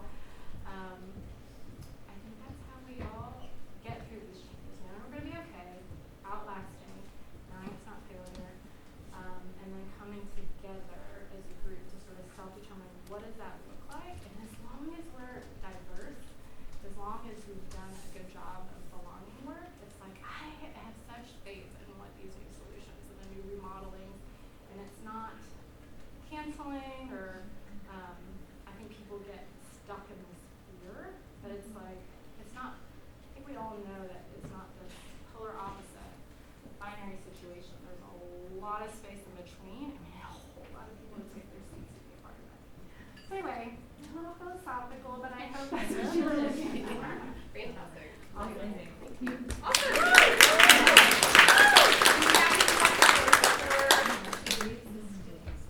Yeah, and I feel like I'm doing a good job on this in terms of ecosystem building. Yeah. But I'm a resource connector, and so typically while. So I've got the longitudinal like data. There are people in this room where I know their entire backstories and their entire aspirations, and I see very clear ways forward. And so continued affirmation, encouragement, resources, and those things. Here we have an entrepreneurial ecosystem. Jeanette was one of the first few people that I told about Dovetail, and have used her a little bit as a sounding board. Yes. So Yeah. it was, I think, before we had a name. Yeah. I was like, I have this thing, and I don't know what it is, but I want you to be a part of it. So that was a while ago. So thank you. Thank you. So for the sake of time, we kind of what we decided to do was smush the last two sessions together, and then we'll have the open forum after. So I would like to first fix this rug that's been just really killing me all day long. Get your way, Bree. Well, it's take. okay. There we go. That's a little better. Perfect. Thank you. Oh, I just really love the casual vibes, you guys. So, next up, we have, when we're not running together, she is likely off saving the world, running a half marathon in another state, or kicking ass and taking names in the courtroom, which I don't actually know, Meredith, if you are truly in a courtroom, but I assume that you are as an attorney, as a patent attorney. But then again, I hear Stacey say, I'm like, I don't know if that's actually true. So,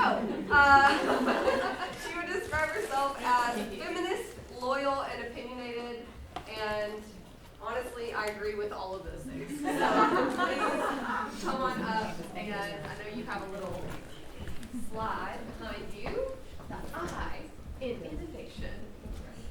Yeah, she texted me last weekend. She's like, "Can you name this?" And I'm like, "I'm running in the morning, and I don't think of it while I run." And that is not what I thought of at all. And then she texted later. She's like, "Did you think about it?" I'm like, 14-mile-an-hour headwinds, Alex. No, I was not. She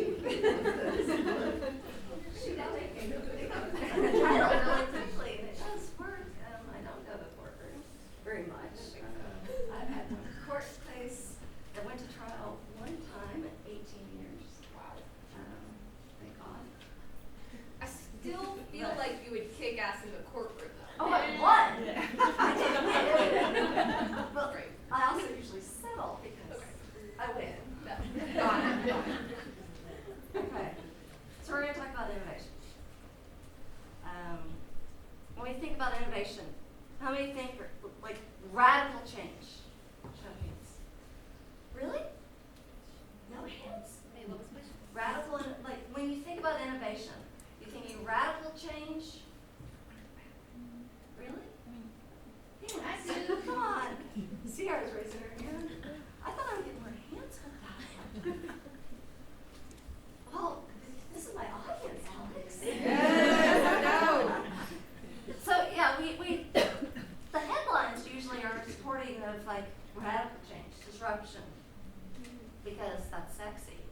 I mean, that's what's going to get headlines. It sticks in our mind when we think about like this ground swell of change. That's what the news wants to hear. It's not necessarily other types of innovation. And also the people that we think of that are innovating are the Elon Musk of the world, the assholes of the world. Somebody told me I could call them assholes. And I mean, this group in particular, I mean, when we think about Elon Musk or Mark Zuckerberg or Steve Jobs as innovators, how many of us identify with that group of people? I mean, it's not really that easy for a lot of us, half the world, to see ourselves as innovators when we talk about innovation in this radical change. And an actual fact, most innovation is not radical innovation. Like, I was shocked at this. It's 98% is incremental innovation according to Entrepreneur. That steady change of improvement. But it actually makes sense when you think about that. I mean, like my shoes. I love my shoes. Alex was laughing at me when I showed up in my tennis shoes. I care more about my legs than I do about my fashion these days. We do run all the time. My Hokas are my favorite thing in the world. They actually have a shrine in my closet. All of them do, even despite how dirty some of them are. I worship them because of the technology that's in them. If I saw a headline tonight that says, Hokas are radically changing, and they're getting rid of the cushioning, or they're getting rid of the stability, I would lose my mind. Brands need incremental change. We need incremental change. So Shaia's going to come help me with incremental change, because y'all need a stretch. I'm sorry, this is another one of those active things. I've been standing back there too long, stretching, while y'all have been all sitting in these chairs. They're lovely chairs. They seem like they're going to hurt the back. So. And Alex and I, every Saturday when we're running, are going, okay, where are our hips? Where are y'all's hips? They feel good.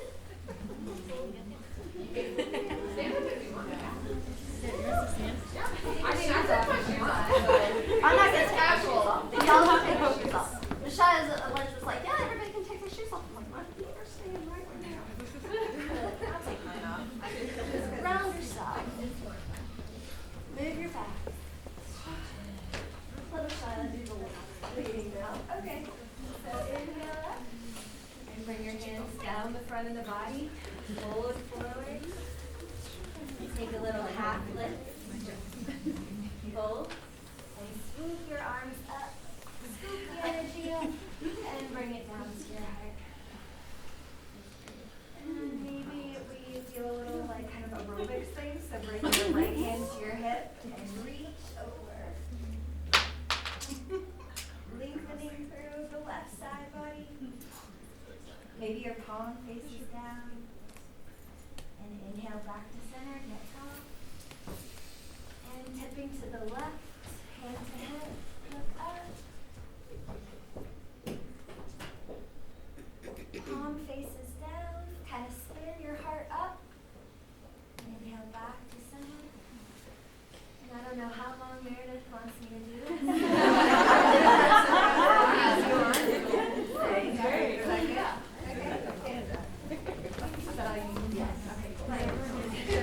That was impressive. Everyone gets Meredith. No, my budget cannot do that.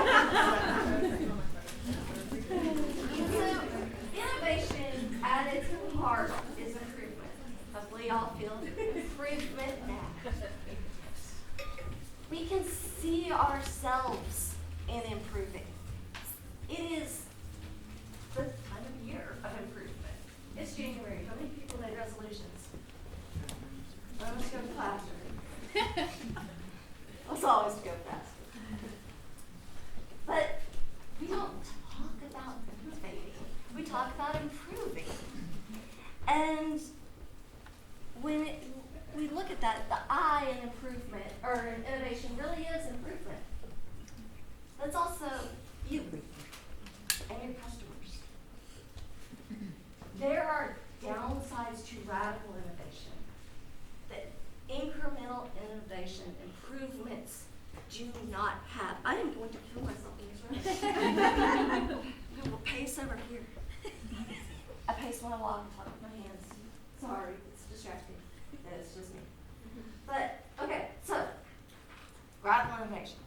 It's sexy, has problems. I don't know how many people are old enough to remember New Coke. 79 days on the market. Coke actually did check. They did taste tests. New Coke tested better. I mean, they were even going to get sued if they didn't release New Coke. 79 days. Because Southerners saw themselves as old Coke drinkers. They wanted to see themselves in the process. They felt, especially since it was released in New York, they were not involved in it. So Coke dropped it and learned a lesson. Now you see Coke doing incremental improvements. They're adding vanilla, they're adding cherry, they're adding whatever that marshmallow thing was. I tried it. So that benefits Coke now, and it benefits a lot of other brands. Another downside to radical innovation, while change is inevitable, people really don't want to learn new things. So, when Alex and I initially talked about this, and I didn't realize I had a 15-minute cap on how long to talk, I can ramble. I was going to talk about AI and metaverse. I can go on and on about the metaverse. Can I talk about AI now? Because it's one of those new innovations in 2023. How many of y'all have been using Siri for a decade? This is not new innovation, even though we talk about it like it is. AIs are an incremental improvement. We've gotten used to Siri, but when it was introduced, most people hated it. They didn't like talking to what they perceived as a robot. And it's not a robot, but okay. Anyway, they don't want to talk to a robot as they're walking down the street. They can yell at their neighbor as loud as they want, but talking to something that's not there was a weird thing. You've had to get used to it. Now, 2023, we have AI onboarding employees, photoshopping our faces ad nauseum. Do not add that as privacy app. Nightmare. Do not add that. But, I mean, AI is comfortable now because people have gotten used to it. So, another problem, radical disruption also tends to kill its marketplace. I mean, taxis, I work in New York. We used to have taxis in Fayetteville. I don't know if we still have taxis anymore. They're gone, as far as I'm aware. Uber's took that over. Let's look at the metaverse, because it's a favorite. I mean, we just had that global pandemic situation where we told all of our parents, do not leave the house. Do this virtual Zoom thing. If you were to tell your parents now, you're going to go to the metaverse and talk to your friends virtually every day, how many of them are going to laugh at you? There is not a marketplace for the metaverse for the 60-plus crowd. My daughter, it is 3:15, she is already on Roblox talking to her friends in her metaverse world, wearing her Nike shoes. I told you, these are not just a design choice, they are talking points for shoes. I mean, shoes are one thing, but Nike is also way more into the metaverse than Hoka. God bless them. But, I mean, for the under 20 crowd, the brands are there. I think even the old people brands like Visine are going to be there because trademarks are supporting that. They think Visine is going to be a virtual product. Nike is just pushing everything. There's a Nike land in the metaverse because the market's there. They also just patented for digital shoes. So yeah, fun things, digital shoes. Actually go to Roblox, look at Nike Land. You can see the digital shoe run along with some other weird funky leg thing. I don't understand Roblox. I just know if you have a 10-year-old, you're probably using the metaverse more than you are. Because there's a market. Ultimately, with innovation, and this is my soapbox, why I told Alex I wanted to talk about it. We need the world to look at it more in that incremental sense. We need women in particular to recognize the improvements that they're making to shoes, to anything, need to be considered actual innovation, because right now we are not patenting at the same level as our male counterparts. It's going to take to 2092 for us to catch up. I will be dead. Some of y'all will not, so let's fix this. But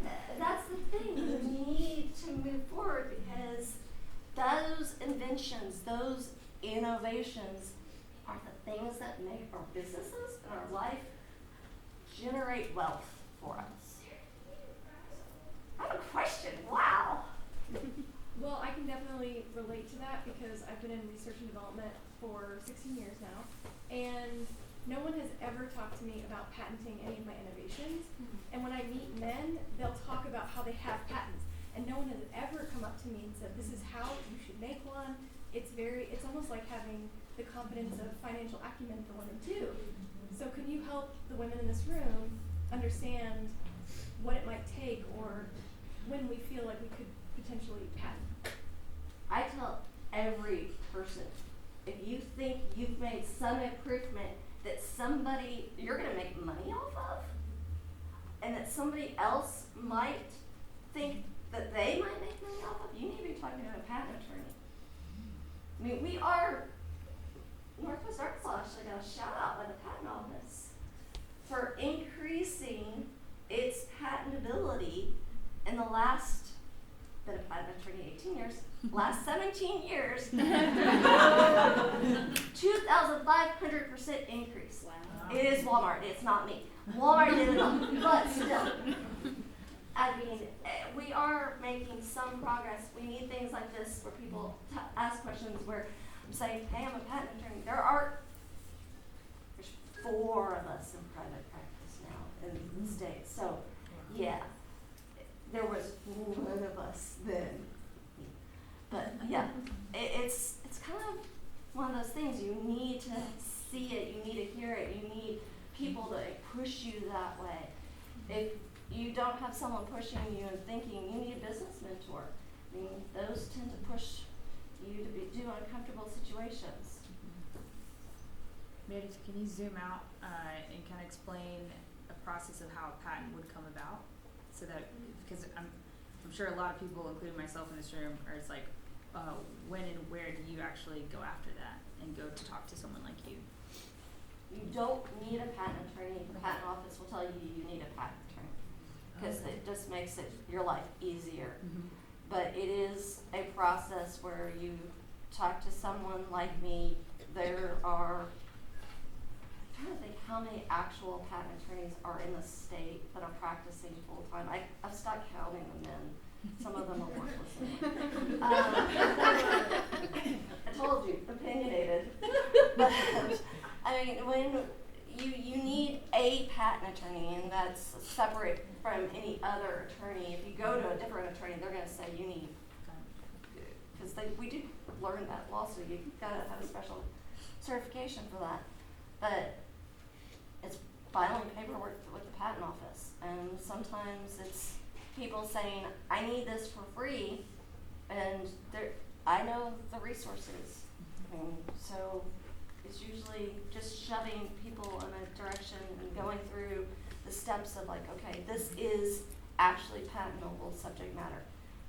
Google patents is your friend. Go look at it for a little bit. Do research. Figure out what benefit is this going to do for you? The Arkansas Small Business Technology Development Center that's on the corner of Block and Dixon is very helpful. They know patent work, like they can't do it, but they do understand like this is an avenue that businesses might want to explore, and so they're going to also push you and make you think about the market potential for it. So it costs to file? What range, or how does that? It depends on what it is. The Biden administration just decreased the patent fees. This is like the best news I've had in 2023. The rates just went down. I mean, pretty substantially. I think it went down 12% for all small business owners. That's a huge chunk. I mean, when you think about some of my inventors, they're not making, I mean, if you make less than $300,000 a year or something, it's not much. Like, to get you down to the like small minor entity, like where you're paying 75% of what Walmart pays to file, and yeah, you could the government filing fee could be $100. I stopped memorizing fees 18 years ago. It's still cheaper.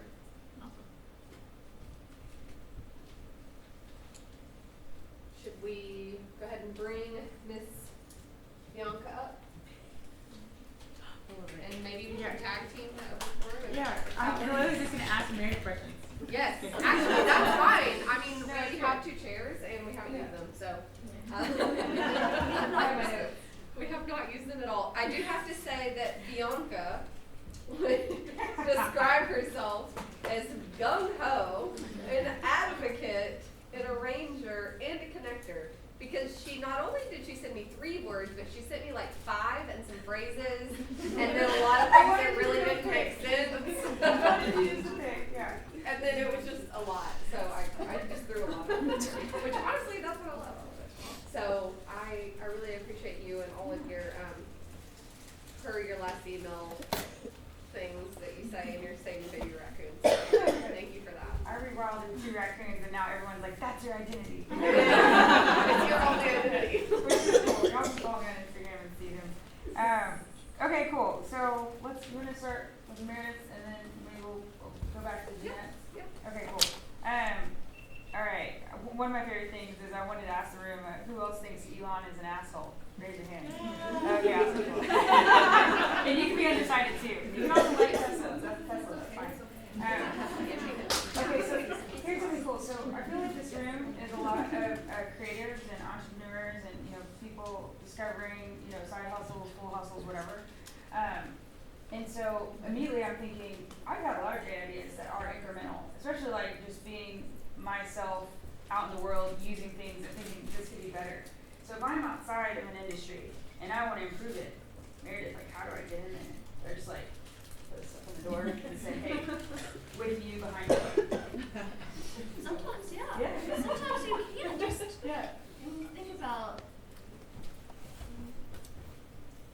most like paddle pops. I mean, were they making food before?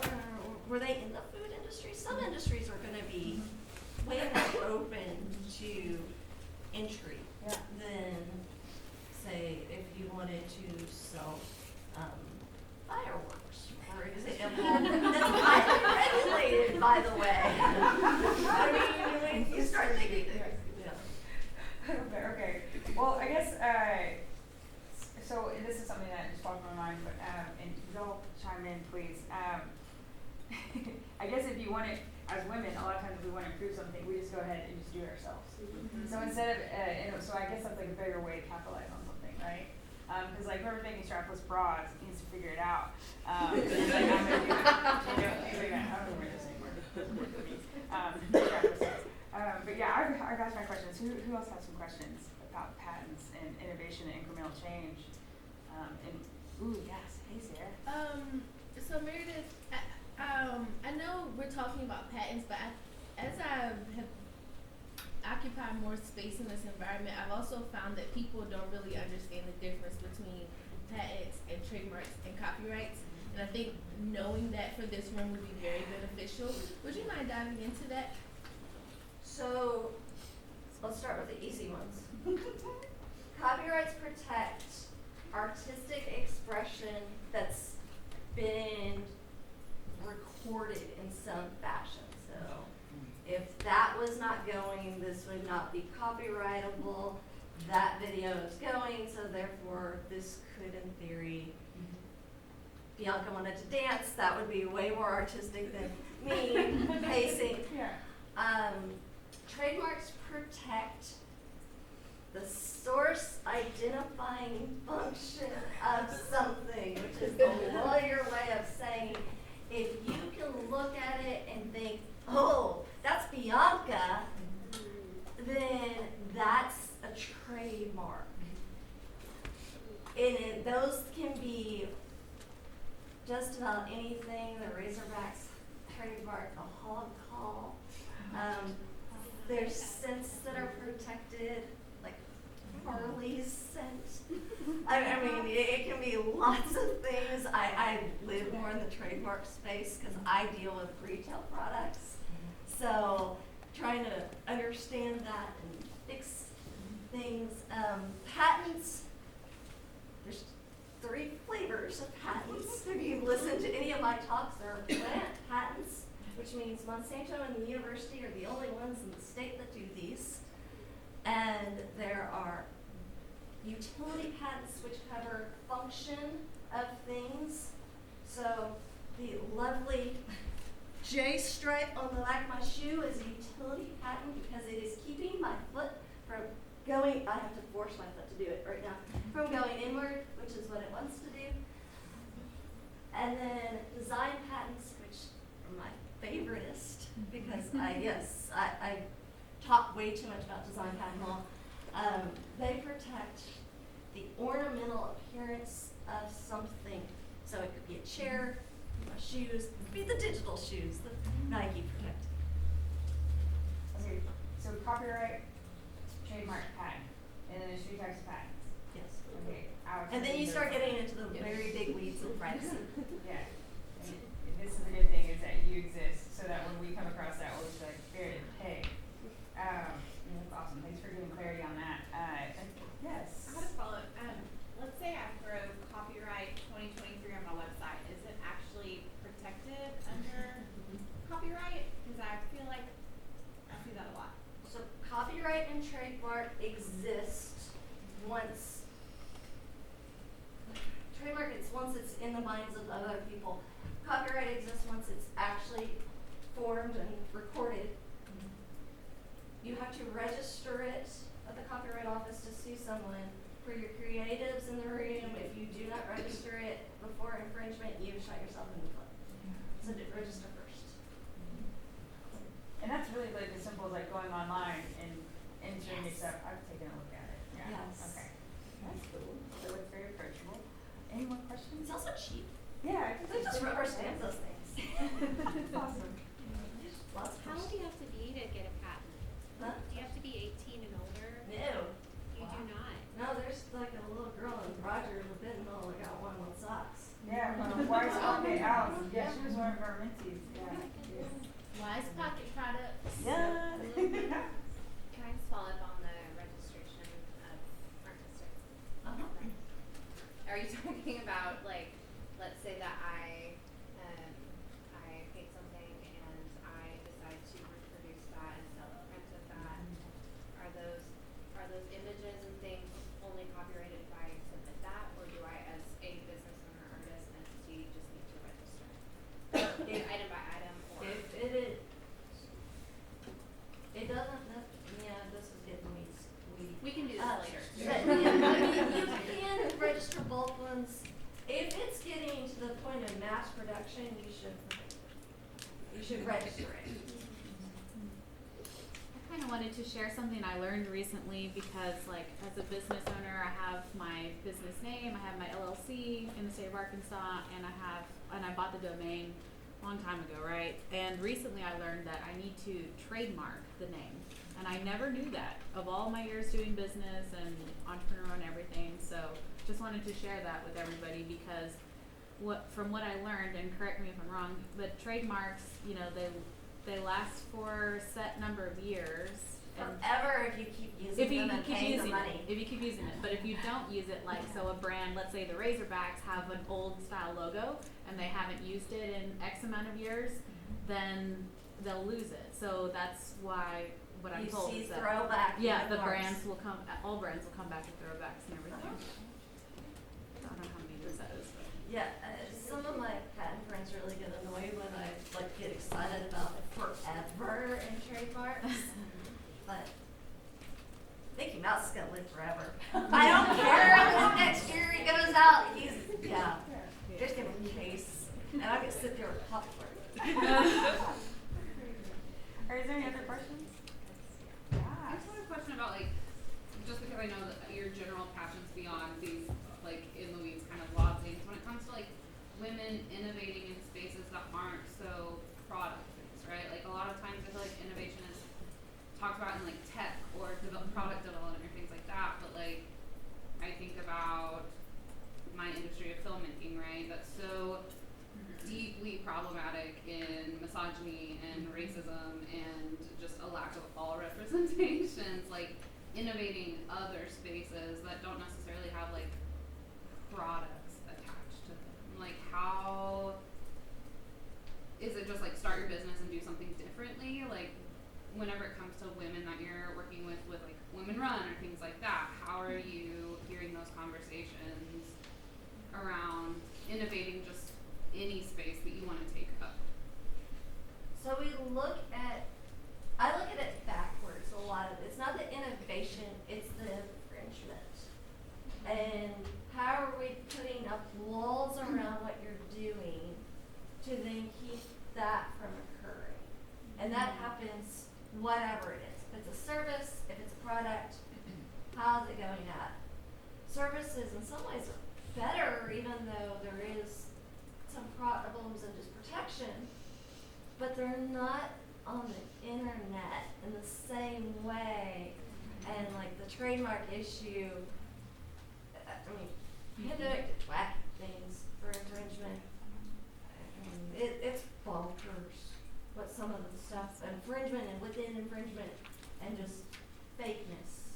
It's hard to explain, but yeah, I got stories. You have proprietary processors that you can protect. And then there's also blockchain smart contracts, and so that it's actually opening up, decentralization, so opening up more options for creatives and digital entrepreneurs to create revenue streams. And so it's not necessarily changing what you're creating, but it's helping us embed new ways for you to capture value that the current systems don't have ways for transparency. OSDAO, that's a plug for OSDAO. Yes, it is. OZDAO. That is a group on Discord. And it's close to 200 people, but there are a lot of folks there who are thinking about this and who could ask questions and get a lot of great technical assistance. Tiny plug, someone who was potentially going to speak today and then was not able to. Her name is Catherine Carlisle.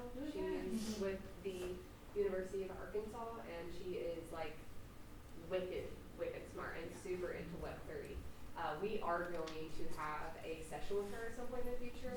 Just her schedule's a little wild right now. So it's really interesting, and the decentralization is fascinating, and more like women I feel like have been, one of the things that Meredith and I talked about prior to her session is women have been left behind in every single movement and iteration of every single movement, that we have to be on the forefront of some type of innovation. So Web3 is one that we could all benefit from financially in a very huge way. And just knowing that like you can literally have that proprietary information with anything that you're creating, you are always getting the royalties no matter who gets it. It's really fascinating. I don't know enough about it, but yeah, we'll have a full session on that at some point. Any more questions? Did you have a question? I do, yeah. So as a yoga teacher, I understand that I have the capacity to patent my services, but I think it might be maybe an intrinsic problem for maybe some of the other like healers in the room. It kind of conflicts with my idea of abundance, if that makes sense. But I also feel very responsible for participating in being a woman who innovates. And so I just wondered if you could speak to any of that, kind of the philosophy of it, or making. So it's not just women that do look at it in that concept of openness and allowing others.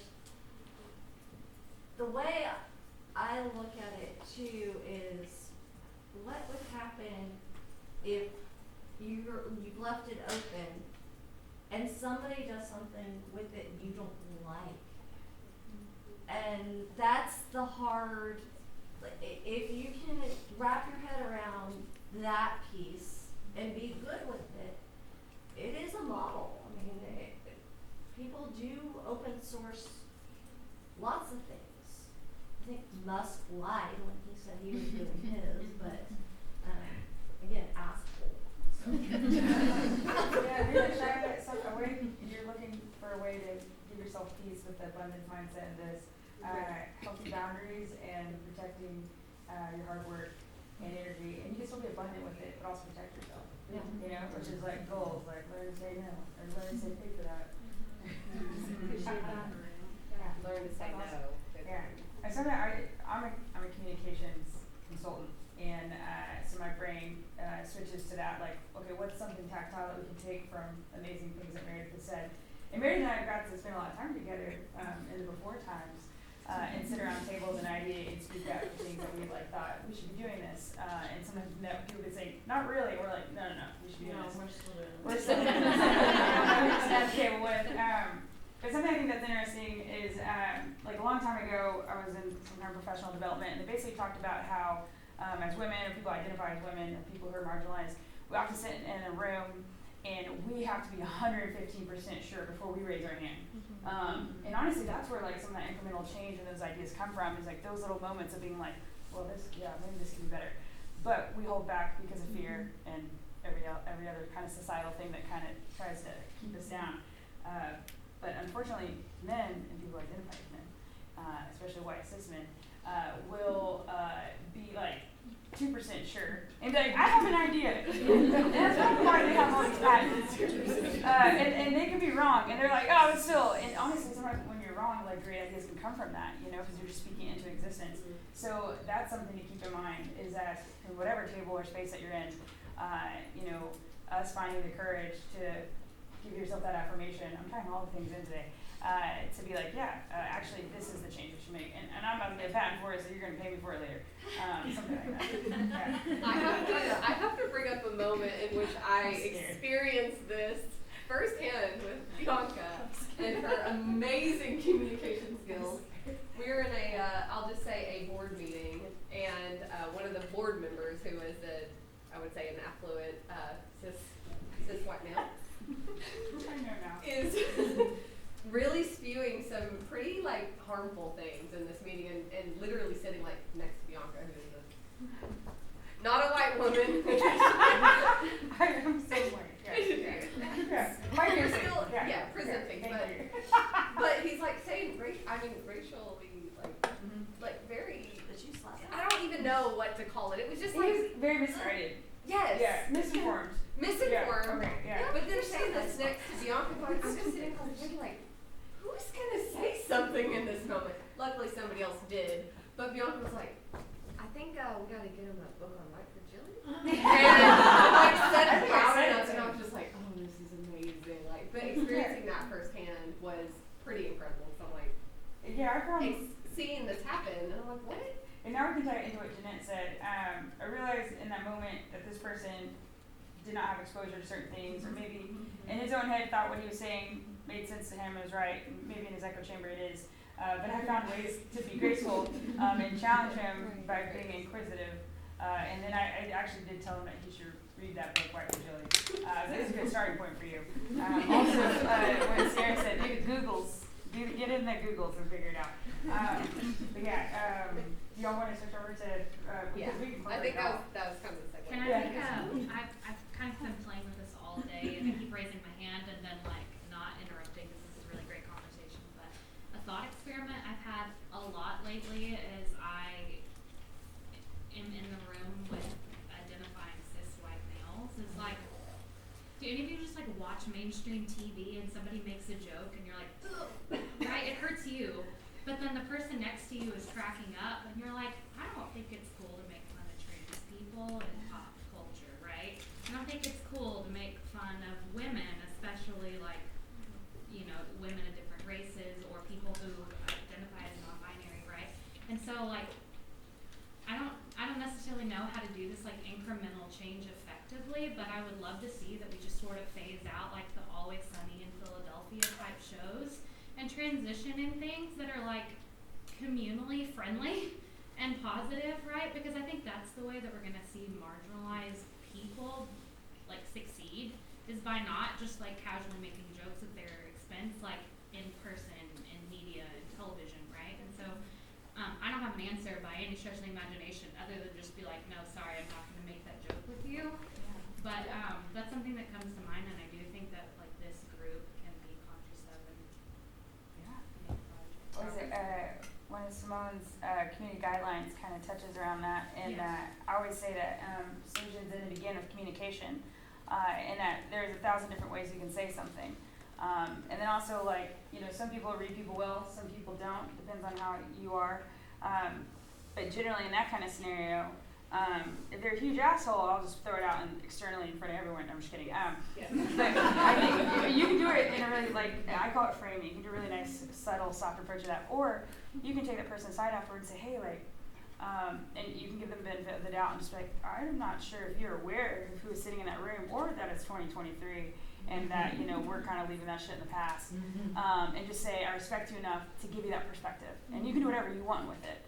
But just know, like, or maybe open up and be like, and if you want to have a conversation about it, like, maybe I'd be interested or something. You know, I think that there are subtle ways to reach those people. I've definitely been that person that's like canceled in my head. But I definitely think that maybe there's that 2% chance. There's like that 2% chance, and maybe you'll reach them. Maybe. And to be fair, it's not like I'm infallible or I've never used exclusive language because I just wasn't educated, and so like I shouldn't just like shut down like cis white males. Like they don't, you know, they probably haven't experienced half of what we have just identifying as female. Yeah, just gaslight them or something, you know? Like, just be like, that's great. I'm hired She does this for payment. I really wanted to tell you all to look under your chair, and then it's like, just kidding. Like, take your own keys, and you're going to get to take your car home. And I was like, that's okay, right, it's good. Okay, so something I think that's a theme that I saw throughout the day is like when we openly share, you're creating space for someone else to exist comfortably. And when Jeanette, when you were talking about like, you know, like finding out that you're ADHD, I think I am also, and I'm gonna celebrate it. But like understanding that, so if there's something like maybe in your adulthood or just recently or now or something you think you are, that maybe in the past you wouldn't have celebrated, but now you do. You know, because I have a lot of friends who are like, oh, I'm super neurodivergent, and it's cool, like that they're understanding, like, and that's why I'm so good at this, or this is why I struggle here. If there's anything like that that you all feel comfortable and vulnerable enough to share, I think that's something that this room would celebrate you. So if you want to, you can. So I used to be like super ashamed that I didn't like memorize people, like pretty much like historical anything. And now I'm just like, oh no, I don't care. That's not where my brain is. Yeah. And so like I don't know what year so and so signed what. I can't. I cried trying to get out AP US history. They wouldn't let me because I was also all this shit's in a lot of this is incorrect. Anyway, I feel that it's always like when people are like really into sports and they're like, "Did you know this?" And I'm like, "Go sports." Yeah, no. Yeah, exactly. I think that's cool. I'm like proud. I'm like saving my brain space for like other things. 100%. You're totally doing something else. Also, Jeanette, I also wanted to give you that space to know my mom was never on time, and sometimes I just forget. And I was like, that's cool, I'm just like, hang out here. And I think it turned out okay. Who else is like time blind? Oh, wait. I think Meredith had mentioned something about Web3 earlier. I just want to plug for anybody that's interested in it. Women Rise is a platform that's really trying to get women into Web3. So if you're interested in diving in that, check them out. Is it on Instagram? It's on Instagram, Facebook, Twitter, Women Rise. Yep. Yeah. How are we on time? We need to kind of continue moving on. I do want to offer the space. Does anyone have dialogue related to Jeanette's session? Did they want to? Yes, please. So, fellow ADDer over here, there's a podcast that my therapist suggested me. It's called The Drummer and the Great Mountain. What's it called? The Drummer and the Great Mountain, and it's about what we call, instead of identifying yourself as ADD, you're a hunter type, right? And so you're different than farmers. Farmers are like, you know, ones that can do certain things over and over and have a long term, where hunters are like super focused on a certain goal, and we go, we get it, we get it done. But what I've really found is it's like, it just reframes the discussion around things, and it just gives you the space to like be okay and accepting of it. And like, I do get my kids to school late on a regular basis, and I do get that, you know, and like, it's okay, and you're not a bad person, and you're not a bad mom, and but it's like, but it reframes so much of the discussion. It's just been really helpful for me, and I found it this year, so I just wanted to put that out there for you and for anybody else that identifies this way. That can kind of help you like get rid of that shame that we often carry that gets really, really heavy, and try and think of our gifts in different ways. So. No, I think that's great, and I was also the child often left school for a really long time. Several times since the like last teacher was like They didn't have like cell phones and stuff back then either, so in the world, fend for ourselves. It's pretty sketchy. Okay, so I did want to take just a moment to let you all know there are QR codes placed around the entire venue, and they have a little note that says donate towards our speakers. Just so you know, I think I mentioned this earlier, it's really a lot of work and expensive to start a new event like this and to have this many amazing people in the room and to feed you and give you coffee all throughout the day. So we want to take care of our speakers who have given an entire day and also plus time ahead of this to prepare some love. So if you're able and willing to donate in any way, even $1 is helpful. So just so you know, those proceeds will all go directly to the speakers. They'll be split evenly, and or if you have one that you'd like to earmark, just simply put their name on the donation, and we'll make sure that they receive 100% of that. We will also have some nonprofits that you're going to hear from. Sadly, one of them was not able to join us last minute, but I'm going to present for her based off some notes she sent me.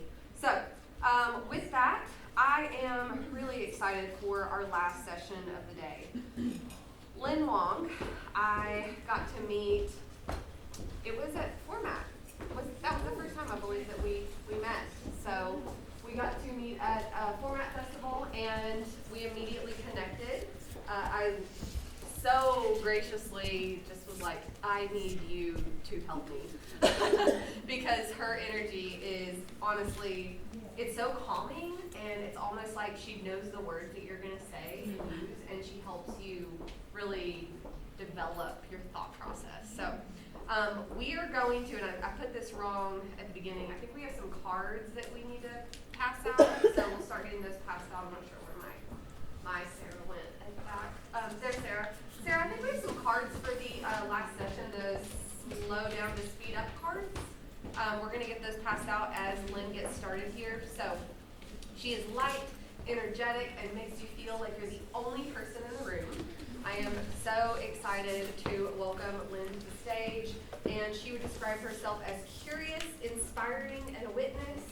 And I'm not sure if you all have noticed a theme throughout the day, but most of these speakers and presenters are curious, which makes a lot of sense because we needed people who could really dig in deep and get you talking, because this is unlike most of it. So, please.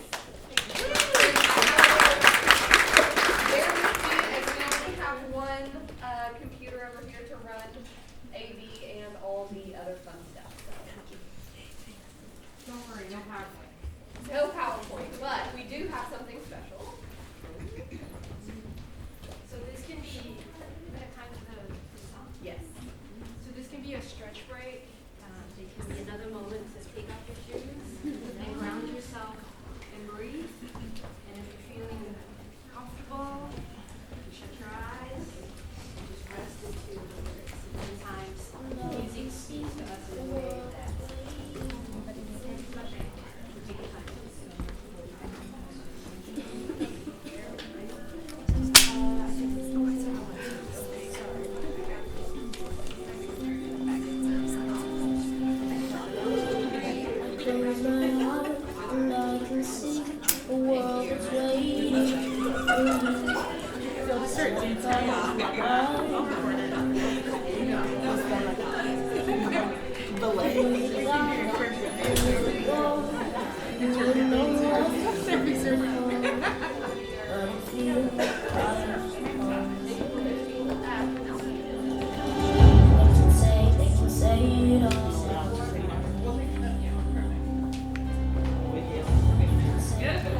Thank you.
million dreams, a million dreams.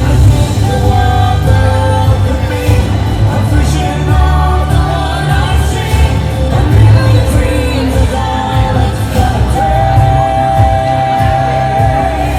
A million dreams for the heart we're gonna make.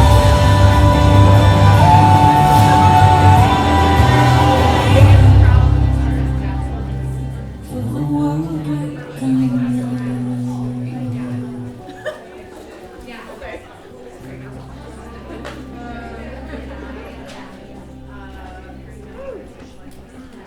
Well, good afternoon.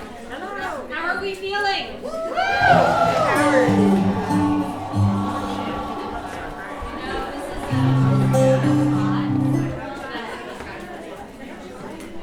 This is a tough spot, and it's also probably my favorite spot because I got to learn, and as you know, one of my words is witness. All the greatness of the speakers and facilitators who chose to share. So I am curious, since we just heard a song about dreams, how many of you have had dreams and those dreams come true? Awesome. Thank you. Dreams require a lot of doing. And today and in January, I know it's a little ironic that I'm suggesting that in January, and after a day of collecting insights, collecting things to do from vision boards to passion playbooks, that I ask you, invite you to slow down and speak up. So, my name is Lynn, and I have recently completed a sabbatical of 6 months where I chose to take some time to rest and regenerate. Prior to the 6 months, I completed over 2 decades of a pretty big life, big enough for all 4'13" of me in global corporate lives. I love being on teams, and I've had the privilege of playing on the biggest teams in some of the companies around the world, and been the beneficiaries of many people who have loved on me as mentors, coaches, and sponsors.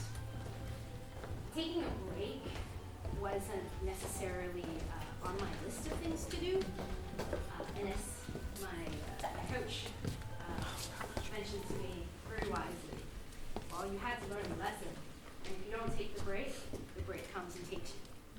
So I implore you to include slowing down, to speed up, to meet your full potential. Because your full potential is a journey. It's a journey of a life. And for those of us who have been thoughtful about the global pandemic in one way or the other, we all had the moments to choose where to put our energy, to complete chapters, to start new dreams. And we're living in a dream come true today. Today is a dream come true. Today, Alex shared her dreams to bring all of us together. Some of us, like me, didn't meet her till last fall, and I get to be part of her dream come true. And if I hadn't slowed down to speed up, I would get this opportunity to share with you today. And a couple of things that I would like to share with you is I got the time to actually think not just about abundance, but about sufficiency. Where gratitude that makes everything you have enough. I'm not sure who the author of that quote is, but credit to the author of that quote. And it would be remiss if I didn't give gratitude to 2 very special women in the audience today. I met Shia because I was looking on Mindbody to answer a call that for some strange reason I had to just get on the yoga mat. I had no idea why.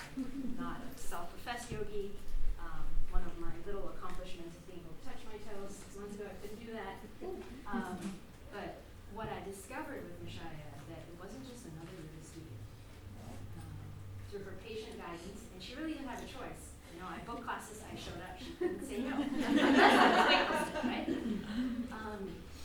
But what she gave me was more than yoga. She gave me space to then help me manifest a lot of the learning and reflection I was through. Because on the front side of the break, I thought I was broken. And I'm not. But I needed the lesson. And it was in Mishaya's yoga, in her studio, that I learned about life on the yoga mat, where I learned to feel safe on that little space and take up as much space as I could on the yoga mat and not take up anybody else's, but focus on taking up my own space and to let go of comparison, because comparison is the thief of joy. And comparison can accidentally make it really, really hard to build sistership or sisterhood. And the space in her studio gave me that place to learn and integrate the lessons that came along the way. So if you're looking for more than a yoga teacher, I would highly encourage you to consider Mishaya Yoga. The other woman I have to thank in the room is my witness. And I wish for all of you more than one of this type of girlfriend in your life. And that is Jill McCarthy. Jill and I met in a strengths certification class, not the body pump kind, but the positive psychology kind. And Jill has gone on to lift many individuals and teams in her work as an executive strengths coach. What I did with my certification was put it in the corporate space. But Jill witnessed this journey that I've been on, and Mishaya helped me physically integrate it, because I am so excited to get this opportunity to tell all of you that I am beginning a new season of love and work. And Love and Work is the title of a book that I'd love for you to kind of take a look at. And the central theme about that book, redefining work, was so important to where I am today. And work is anything of value that you create for yourself and others. Work is anything of value that you create for yourself and others. So being an entrepreneur is work, being a friend is work. But Jill's magical. It never feels like work. She has held me, witnessed me, supported me, and today she has helped me arrive at aligning to the work I can't help but do. I'm aligned to being alive. I'm aligned to helping other people find their aliveness.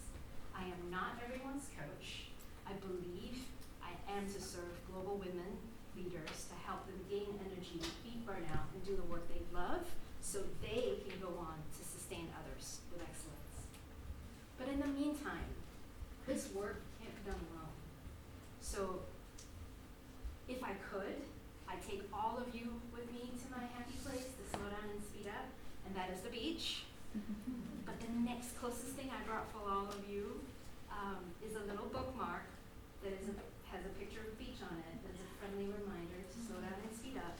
So I'll be passing them around. Feel free to take them or not take them. But then now, I invite all of you to take a moment to write down what you will do in your cars to slow down and speed up. Please write clearly. Do not leave your names on them. We will collect them.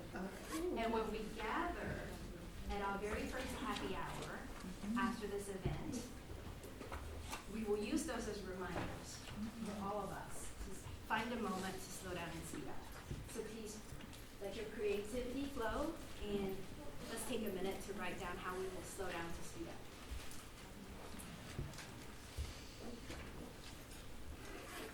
And before we collect, we'll ask for some shares. Whoever's really great.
Did I get it right by saying a physical activity what I want to do?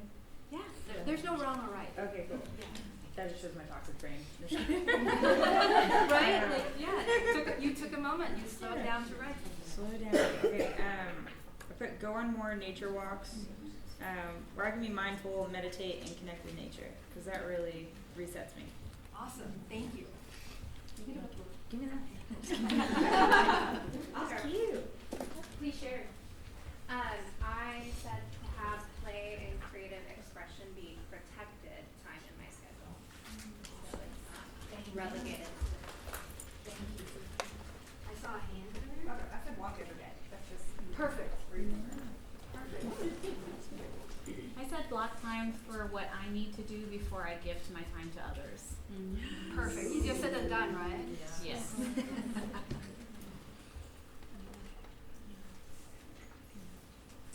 Make time to be present with the people that I care about.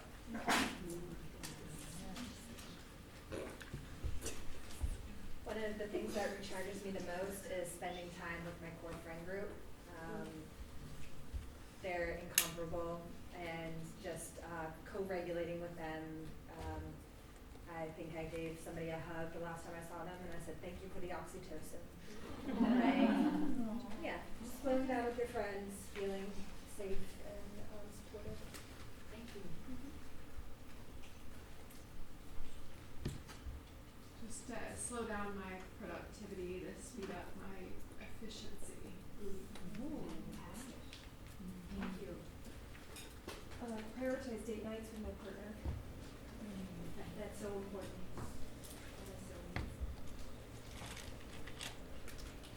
I will share that part of this new season of Love and Work for me too is when my husband of 18 years said, you know, since we moved to Arkansas 11 years ago, we've not been on the same work schedule.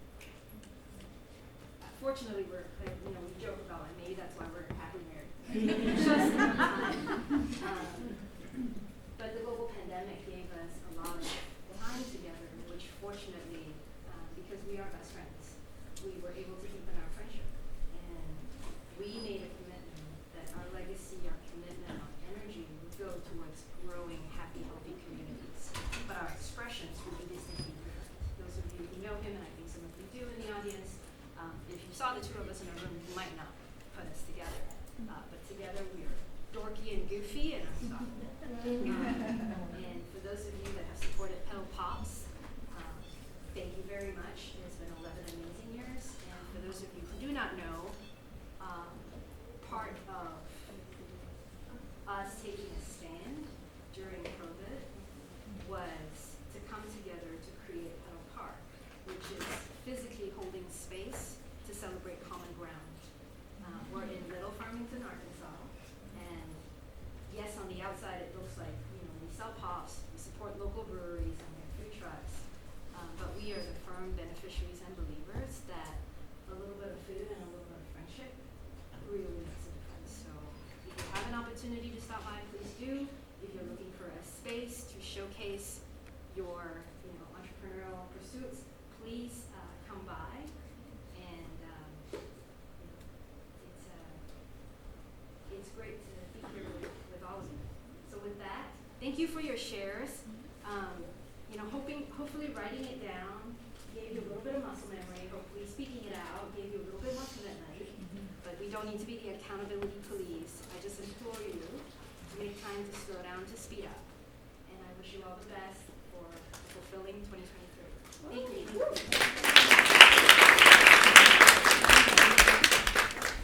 Okay. Wow, that was quite a day. Does anybody need to return their cards?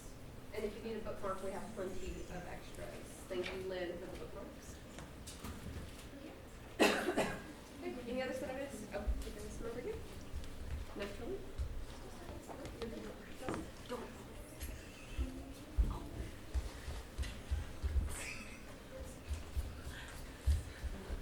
I remember I would have gotten fired for taking my shoes off in my life.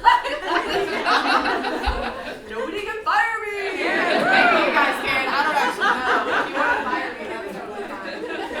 Cancel. Okay, so Lynn already already made a little announcement about this, but we've actually already had several people reach out asking when the next event is, which I cannot do this every month. So like, I'm just gonna put that out there. I'm saying no. But Lynn has graciously offered their space at Petal Park, which is so cute. I can't wait to go. So we will have our first pop-up at Petal Park Friday, February 10th, 5:30 p.m. It'll be a happy hour. We'll have some food, drinks, and some, I think, local businesses and things of that sort. So be on the lookout for that. And I'm still holding it together. Okay, so next up, we are almost done for the day, but we have a few beautiful people that I'd really like to give them the opportunity to come up here and talk a little bit about what they're doing. Let's see here. Oh, we had to change some things up. So, as I mentioned a few minutes ago, we have QR codes around. These QR codes go directly to Rockin' Baker Academy. I'd like to invite the beautiful Tamara. And I thought Baker was a joke. I didn't realize it was her actual last name. And I asked her, like, is this okay for me to put on here? I thought it was all with Rockin' Baker. So I'm so glad to actually know. But, you know, Rockin' Baker. So, please, you have the floor for about a minute or two, and just tell us a little bit about what you're doing. So, I bet with all the DEI conversation, some of you still may feel that you don't have a seat at the table, right? How many of you, even when you have a seat at the table, feel that your voices are not heard? Anytime, right? Well, our Rockin' Baker cadets feel that one every single day. Rockin' Baker is a life-changing, non-profit commercial bakery, 100% operated by a neurodiverse team.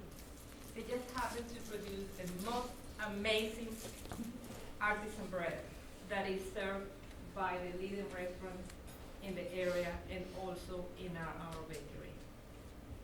Sometimes we wonder why to count carbs when we can change life. So I asked Liz to consider Rockin' Baker, the bread is amazing, and she can tell you, right? She has everything. So I know that many people here are gluten intolerant, but for those who are not, please consider supporting them, because this is a place where they are welcome to bring their own self without judgment. They can be as they are. We accept them with individuals who just think differently than we neurotypically do. But I like to see them as individuals who have different talents, and I have a really personal hard time referring to them with someone with disability, because I don't see them with a disability. I see them with a lot of talent, and I think at the bakery they are really proven that they can do more than what sometimes we're giving them credit to. So I just ask you, when you are working with someone, if you feel that they are hesitating, if they have a hard time making eye contact, if they have a hard time feeling anxious, just give them the space, give them the confidence that they can do it, and you're going to be totally surprised how a good job they can do, and how loyal they're going to be to you, and how thankful they're going to be that they have someone who understands how they are. Thank you.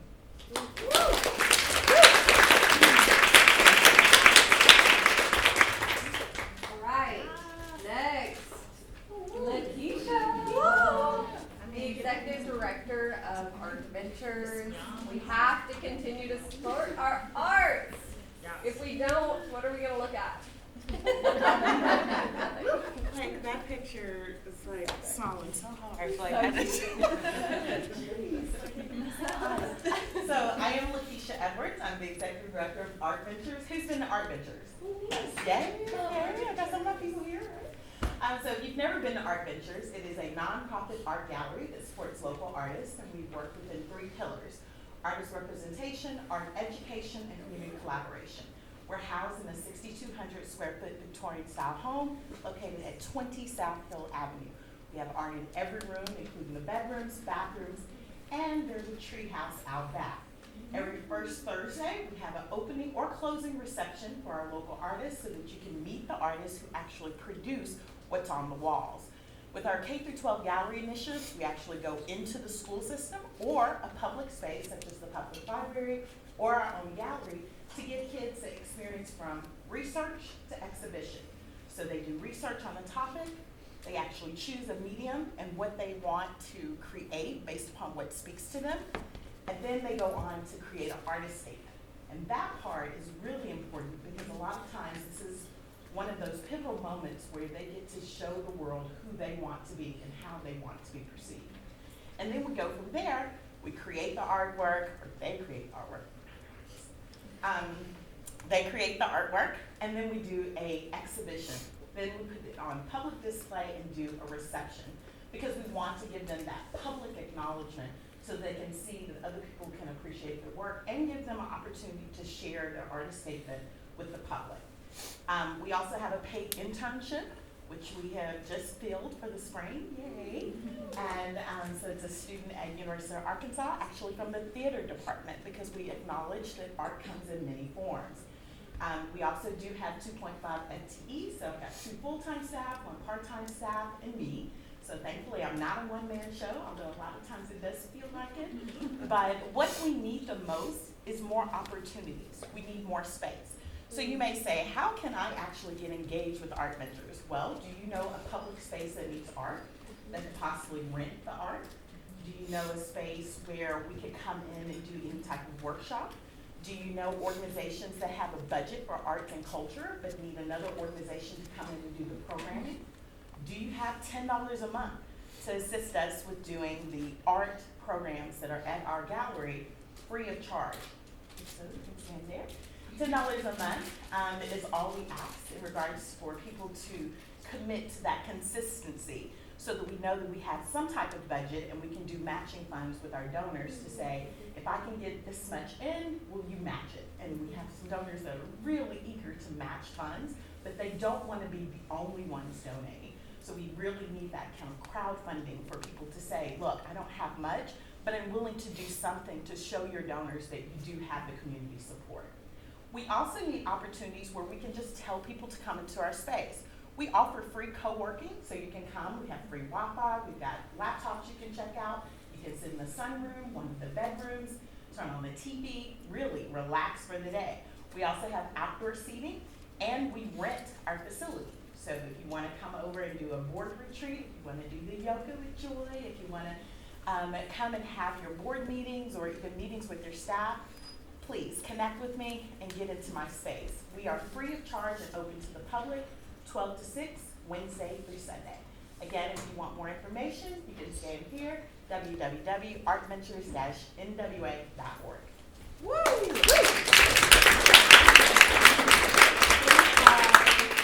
No, one of our next MCs. Oh no! Okay, well, you know, that happens. We will send all of these out in our follow-up email along with the survey. So I am so sad that Stacey Harper could not be here with us today. She is the executive director of Lighthouse Solutions, and she sent me just a tidbit about what they're doing. They have been featured on the Jennifer Hudson Show and are the 2022 recipient of the Subaru Share the Love campaign. And I know that, it's amazing. Please, your donations will help strengthen the light that shines on underserved communities in Northwest Arkansas. And the donation will help to give the executive director a salary that she has been without since she started the nonprofit. So we will make sure that, I don't know why that QR code didn't work, but we'll make sure that we get you a QR code or a link directly to Lighthouse Solutions and make sure that we can support them, because I gotta call Stacy. So we're gonna be talking. So let's see here. And just last but not least, if you want to help us out for any any of the other speakers, any of the nonprofits, we have a Venmo as well, and that is going to go all directly to those presenters throughout the day. Thank you all for your support. And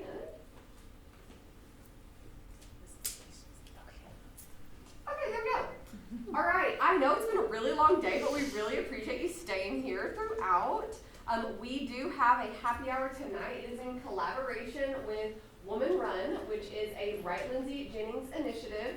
Robin Atkinson, if you don't know, is the CEO of Interform and just a total badass, honestly. She is goals. So we will have a happy hour here downstairs in the commons. Free drinks, beautiful charcuterie. It's like a 4-foot beautiful board that Lindy with Simply Divine is graciously donating to us today. So come and learn how being authentic brings value to your business and your brand. We're going to start at 5:30, so that will give you right about an hour break. So if you need to go do some other fun things, get caught up on emails, we really just appreciate all of your time throughout today. Thank you again to our sponsors. And I have a few rapid fire questions for door prizes. Leaving prizes? What are we doing? Door prizes. We didn't do it at the beginning, so. Okay, so does anybody remember the date of the pop-up that's going to be at Pedal Park? Feb 10? Yep. Sarah, can you get her a door prize? Beautiful. I love this. Okay, great. It is finally popcorn style. I want it all day. Okay, so let's see. What is, this is killing me, guys, as a really ADHD person and also has some problems with her brain sometimes, it's killing me. Okay, what was the name of our Dove Song Award winner this year? Sugar Apple Baking Company. Boom. I feel like you can have it. I'm just kidding. Okay, let's see. Who can name one of the nonprofits that we're going to support through donations today? I saw Shay first. Sorry. Rocking Baker. Beautiful. Shay gets a door prize. We should have quite a few. And she raised her hand. Sorry. Shay right here. Thank you. We do have a couple Shays in the room, so let me be clear. Okay. Let's see here. Ooh, this was earlier in the day. Who was our speaker for the Dovetail Affirmations? Oh, Zana Gentle. Oh, sorry. Well. Okay. You can have it. Were you gonna say that? Were you gonna say that? You said popcorn style. No, sorry, I did. You're right. But she just shut up before I even finished. You were you gonna say it? She was sitting next to me the whole time. Yeah, exactly. Okay, we'll Yeah. I got yourself. It is popcorn style, so you don't have to raise your hand, but people, she raised her hand so fast. Okay. Does anybody remember the name of the business who helped us with the community agreement? Say it out loud. It's popcorn style. Creative Consulting. I don't know if I said that correctly, but for sure. Is that how you say it? But I I made it complicated on purpose because decolonize the English language. There we go. Okay. How many do we have left, Sarah? 3. 3? Oh, okay. We got 3 left. All right, let's see. Okay. Well, in here, there's probably more out there. We a lot. Thank you to one of our amazing people who sponsored some prizes. Isn't it right here? Thank you. Okay, let's see. So, all right. Okay, I'm gonna do these as quick as I can. Okay, who spoke on building legacy? Emma Willis. Hands up here. Oh, Sorry, I'm watching. Okay. Ooh. Does anybody remember the name of our amazing photographer? Shay. Oh my God! Everybody gets a name right. Okay, that was amazing. I don't even know who got that one. You can say it. What's your middle name? What's our middle name? What's our Instagram name? What's our Okay. Instagram name? Ooh, what's her Instagram That's one of them. Who's one of them? Or I am the Shay. Thank you. Official But Shay. I know that Okay. because I know you. Who knows? That's cheating. Okay, y'all can make this complicated. Okay, just hold on. We're gonna find somebody because she's like our one. Unless she just give it to her. Okay. That was her. How many do we have left? 2, 3, 1. Ooh, okay. Okay, biggest thing of the day. Let's see here. Okay. Oh my gosh. Okay, sorry. I had these all planned out, but then things got crazy. So, okay. Who helped run the? Okay, who did the open forum for Sierra Polk's passion planning session? Blanca Malnada. Yep, you did it. That was our last one? There you go. Okay, you should all get something. We have beautiful little gift bags outside, and I just wanted you to know that other than these giveaways, all of the items in the gift bags, for the most part, like 92%, were sourced either locally or women-owned or minority-owned businesses. So please show them some support. We really appreciate it. And just the last, like 2 things just before we go here. And we're trying to stay on time as much as possible so we can get you out of here. Thank you all. This is a long day, and I know we jammed a lot into a day, but this was a total experiment. We just wanted to see how it worked, and if we could do this many speakers in a day. We've already received some incredible feedback from a few different people in the room, so thank you. Honest feedback. I crowdsourced this event and all of the different pieces of the event for months with so many different people that I almost lost my mind. So I am serious when I say truly honest feedback. Please don't be harmful or hurtful. That's not fun. But we do want that honest feedback, and we will try to adapt as much as possible that stays within our practicing mission and values. And I do want to say we are not a nonprofit because there's enough nonprofits in Northwest Arkansas that need money. And I know that I can do events on the DL without having to spend tens of thousands of dollars. So I'd rather that money go back to them. So we will be honoring those nonprofits at each of our events in some way, shape, or form, whether it's through a pop-up or supporting them with, renting their space out or buying chocolates from a small business. We're going to do all those things as much as we possibly can. However, if you are willing to sponsor anything, host us at your location, or offer a venue that you maybe know somebody that owns, that they would be willing to graciously let 20 to 40 people in, please let me know. Holler, because we will happily accept. Let's see. Okay, so is there anything else that anybody would like to say before I invite Simone back up? Alex, how did you want that feedback? Are you going to send? We're going to send a survey. Okay. We'll probably send multiple surveys, to be honest with you. But at least now we'll send one, and we'll include a lot of different things. We'll have links to all of the people who were here today as much as possible, Instagrams, all that good stuff, because we want to connect. We are trying to currently build a space online. It may be through LinkedIn for now, or another free, I say free because it's not really free because there's more information, but that's fine. Talk for another day. So we'll do something through a free platform for now until we can build out a more private platform. The only reason I say private is just for protection of your actual assets and things of that nature, emails and all that good stuff, because we know that people are constantly selling us things on Instagram through everything we look at. So let's see. Okay, so a long time ago, I poured my heart out to Elizabeth Printer. And this was after months of feedback and talking through what I didn't know at the time was dovetail. And after a very long conversation with me, probably just rambling, I think, for a lot of it, she came up with the name Dovetail. The reason that this is important is because I would love feedback on this, on the survey. And you can put this in the open piece of the survey.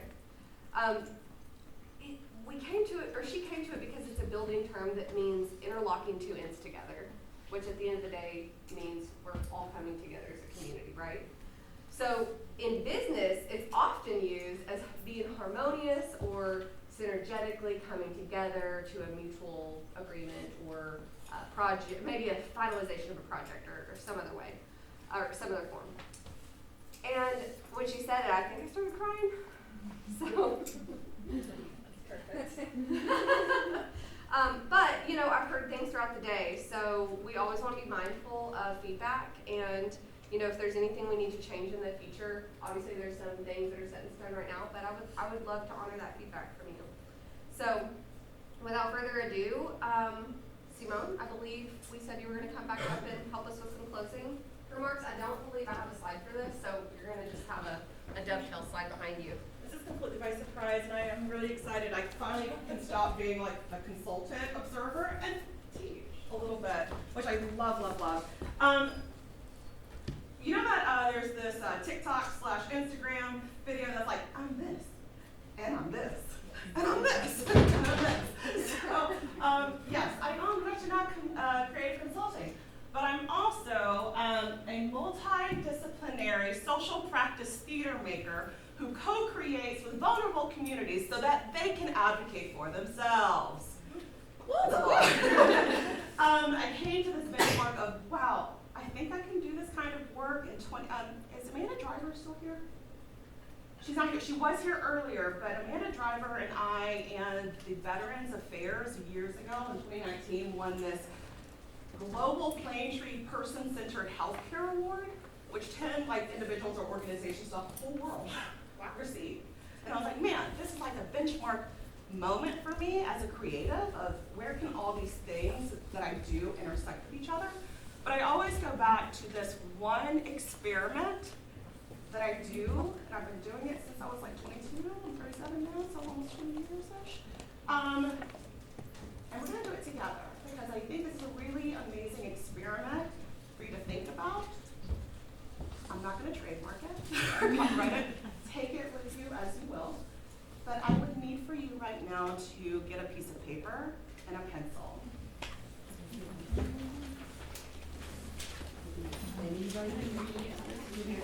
Are we turning this in, or? You're gonna eventually turn it into like the person next to you, and you'll see what happens.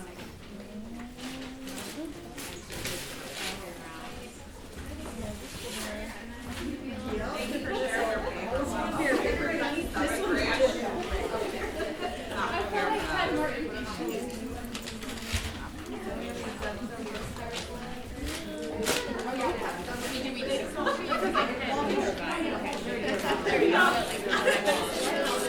all right, so this experiment is a test. Thank you so much.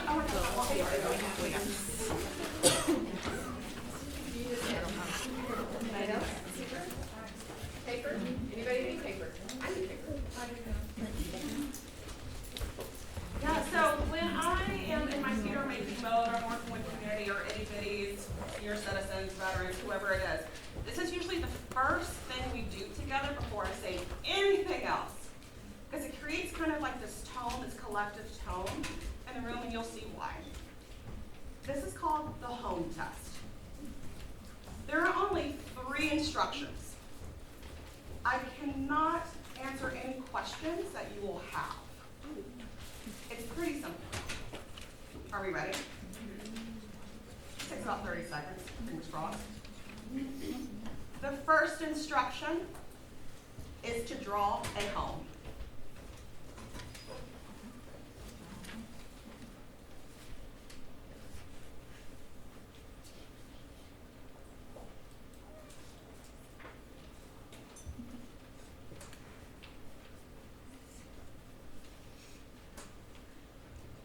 If you are still working on your home, keep going.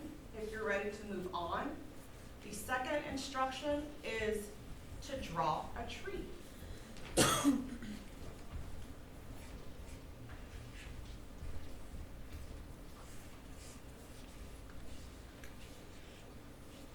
I'll repeat again. Number 1, draw a home. Number 2, draw a tree.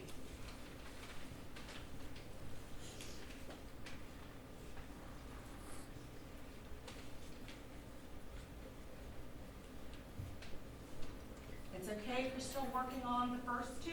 The final instruction is to fill in the sky.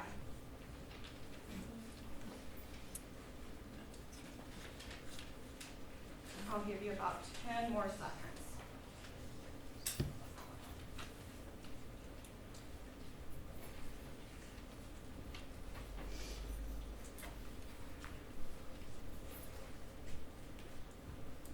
I forgot counting. I forgot to count. 5, 4, 3, 2, 1. Utensils down. Take a look at your image, your beautiful masterpiece.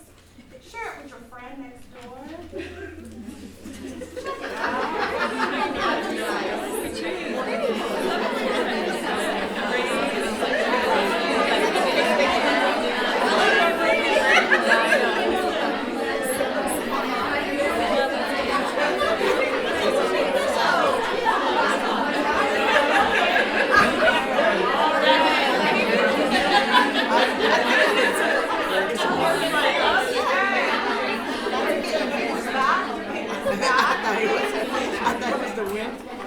And much like a magician, did you see me draw anything? Did you see me like turning around and skedaddling or anything? No, I stayed right here, right? But I predicted what most of you and most people who have done this experiment, no matter what their age, especially the itty bitties, have done. Does your image look anything like this?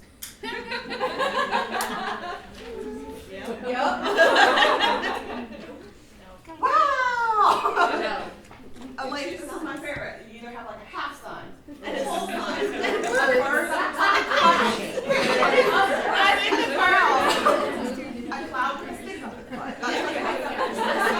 And I'm gonna like ask the question again, or this first instruction. Does anybody remember the first instruction? I'm sorry, to what? What did I say? Did I say, raise your hand if you think I said house. Ooh.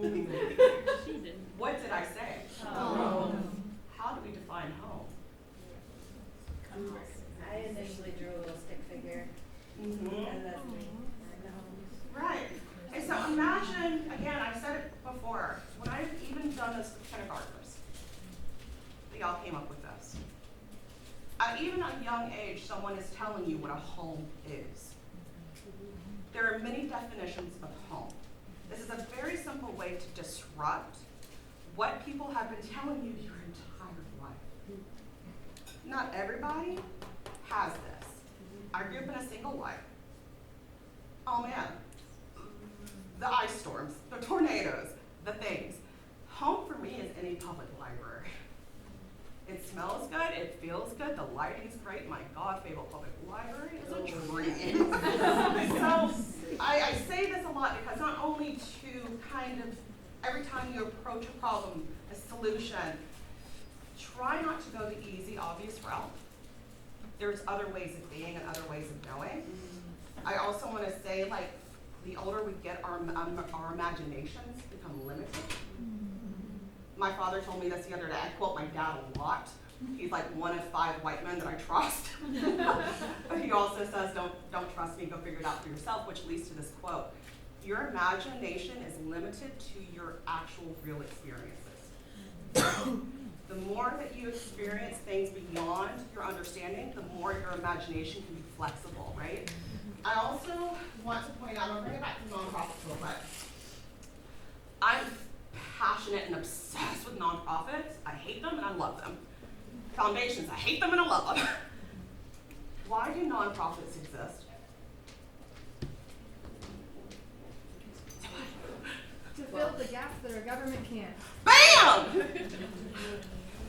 Yes. Or both. Or both. I don't know if you've seen an ad lately. Those things are expensive. I don't know what an egg looks like anymore. So bringing it back to the last point of there are so many nonprofits out here. I think in the last year, Chronicle of Philanthropy just put this out. The amount of donations have dropped in the last year. However, for Gen Z and millennials, the folks that feel really passionate towards your nonprofit, they have continued to give. Okay? I also want to say this because our communities are still in need, and these are the folks on the front line. Speaking of front lines, has anybody checked the news today? Do we know what's happening in the state of Arkansas right now? What's happening in the state of Arkansas right now that everyone's talking about? Well, Bill 43. Yep, 43, and then they just filed another terrible one on abortion. So like, it's bad. So just It's bad. bad. It's not good. It's not good. Something else happened with 43. SB 43 passed the Arkansas State Committee. Senate committee. Yeah. The Senate committee is going to the House probably either Thursday or next Wednesday, depending on what committee it's going to. Be the refuge for people who are really vulnerable right now. Show up for those nonprofits who are on the front line, the media. Also, remember that joyful resistance exists. That's why we need arts and culture, really. Joyful resistance exists. So if you are free, January 31st at 6 p.m., wear your most fabulous. A flash mob is occurring on the sidewalks of the WAC, facing Dixon Street. This is joyful resistance in action. I love you. Take care. Give it up for Alan Talon and hosting the space.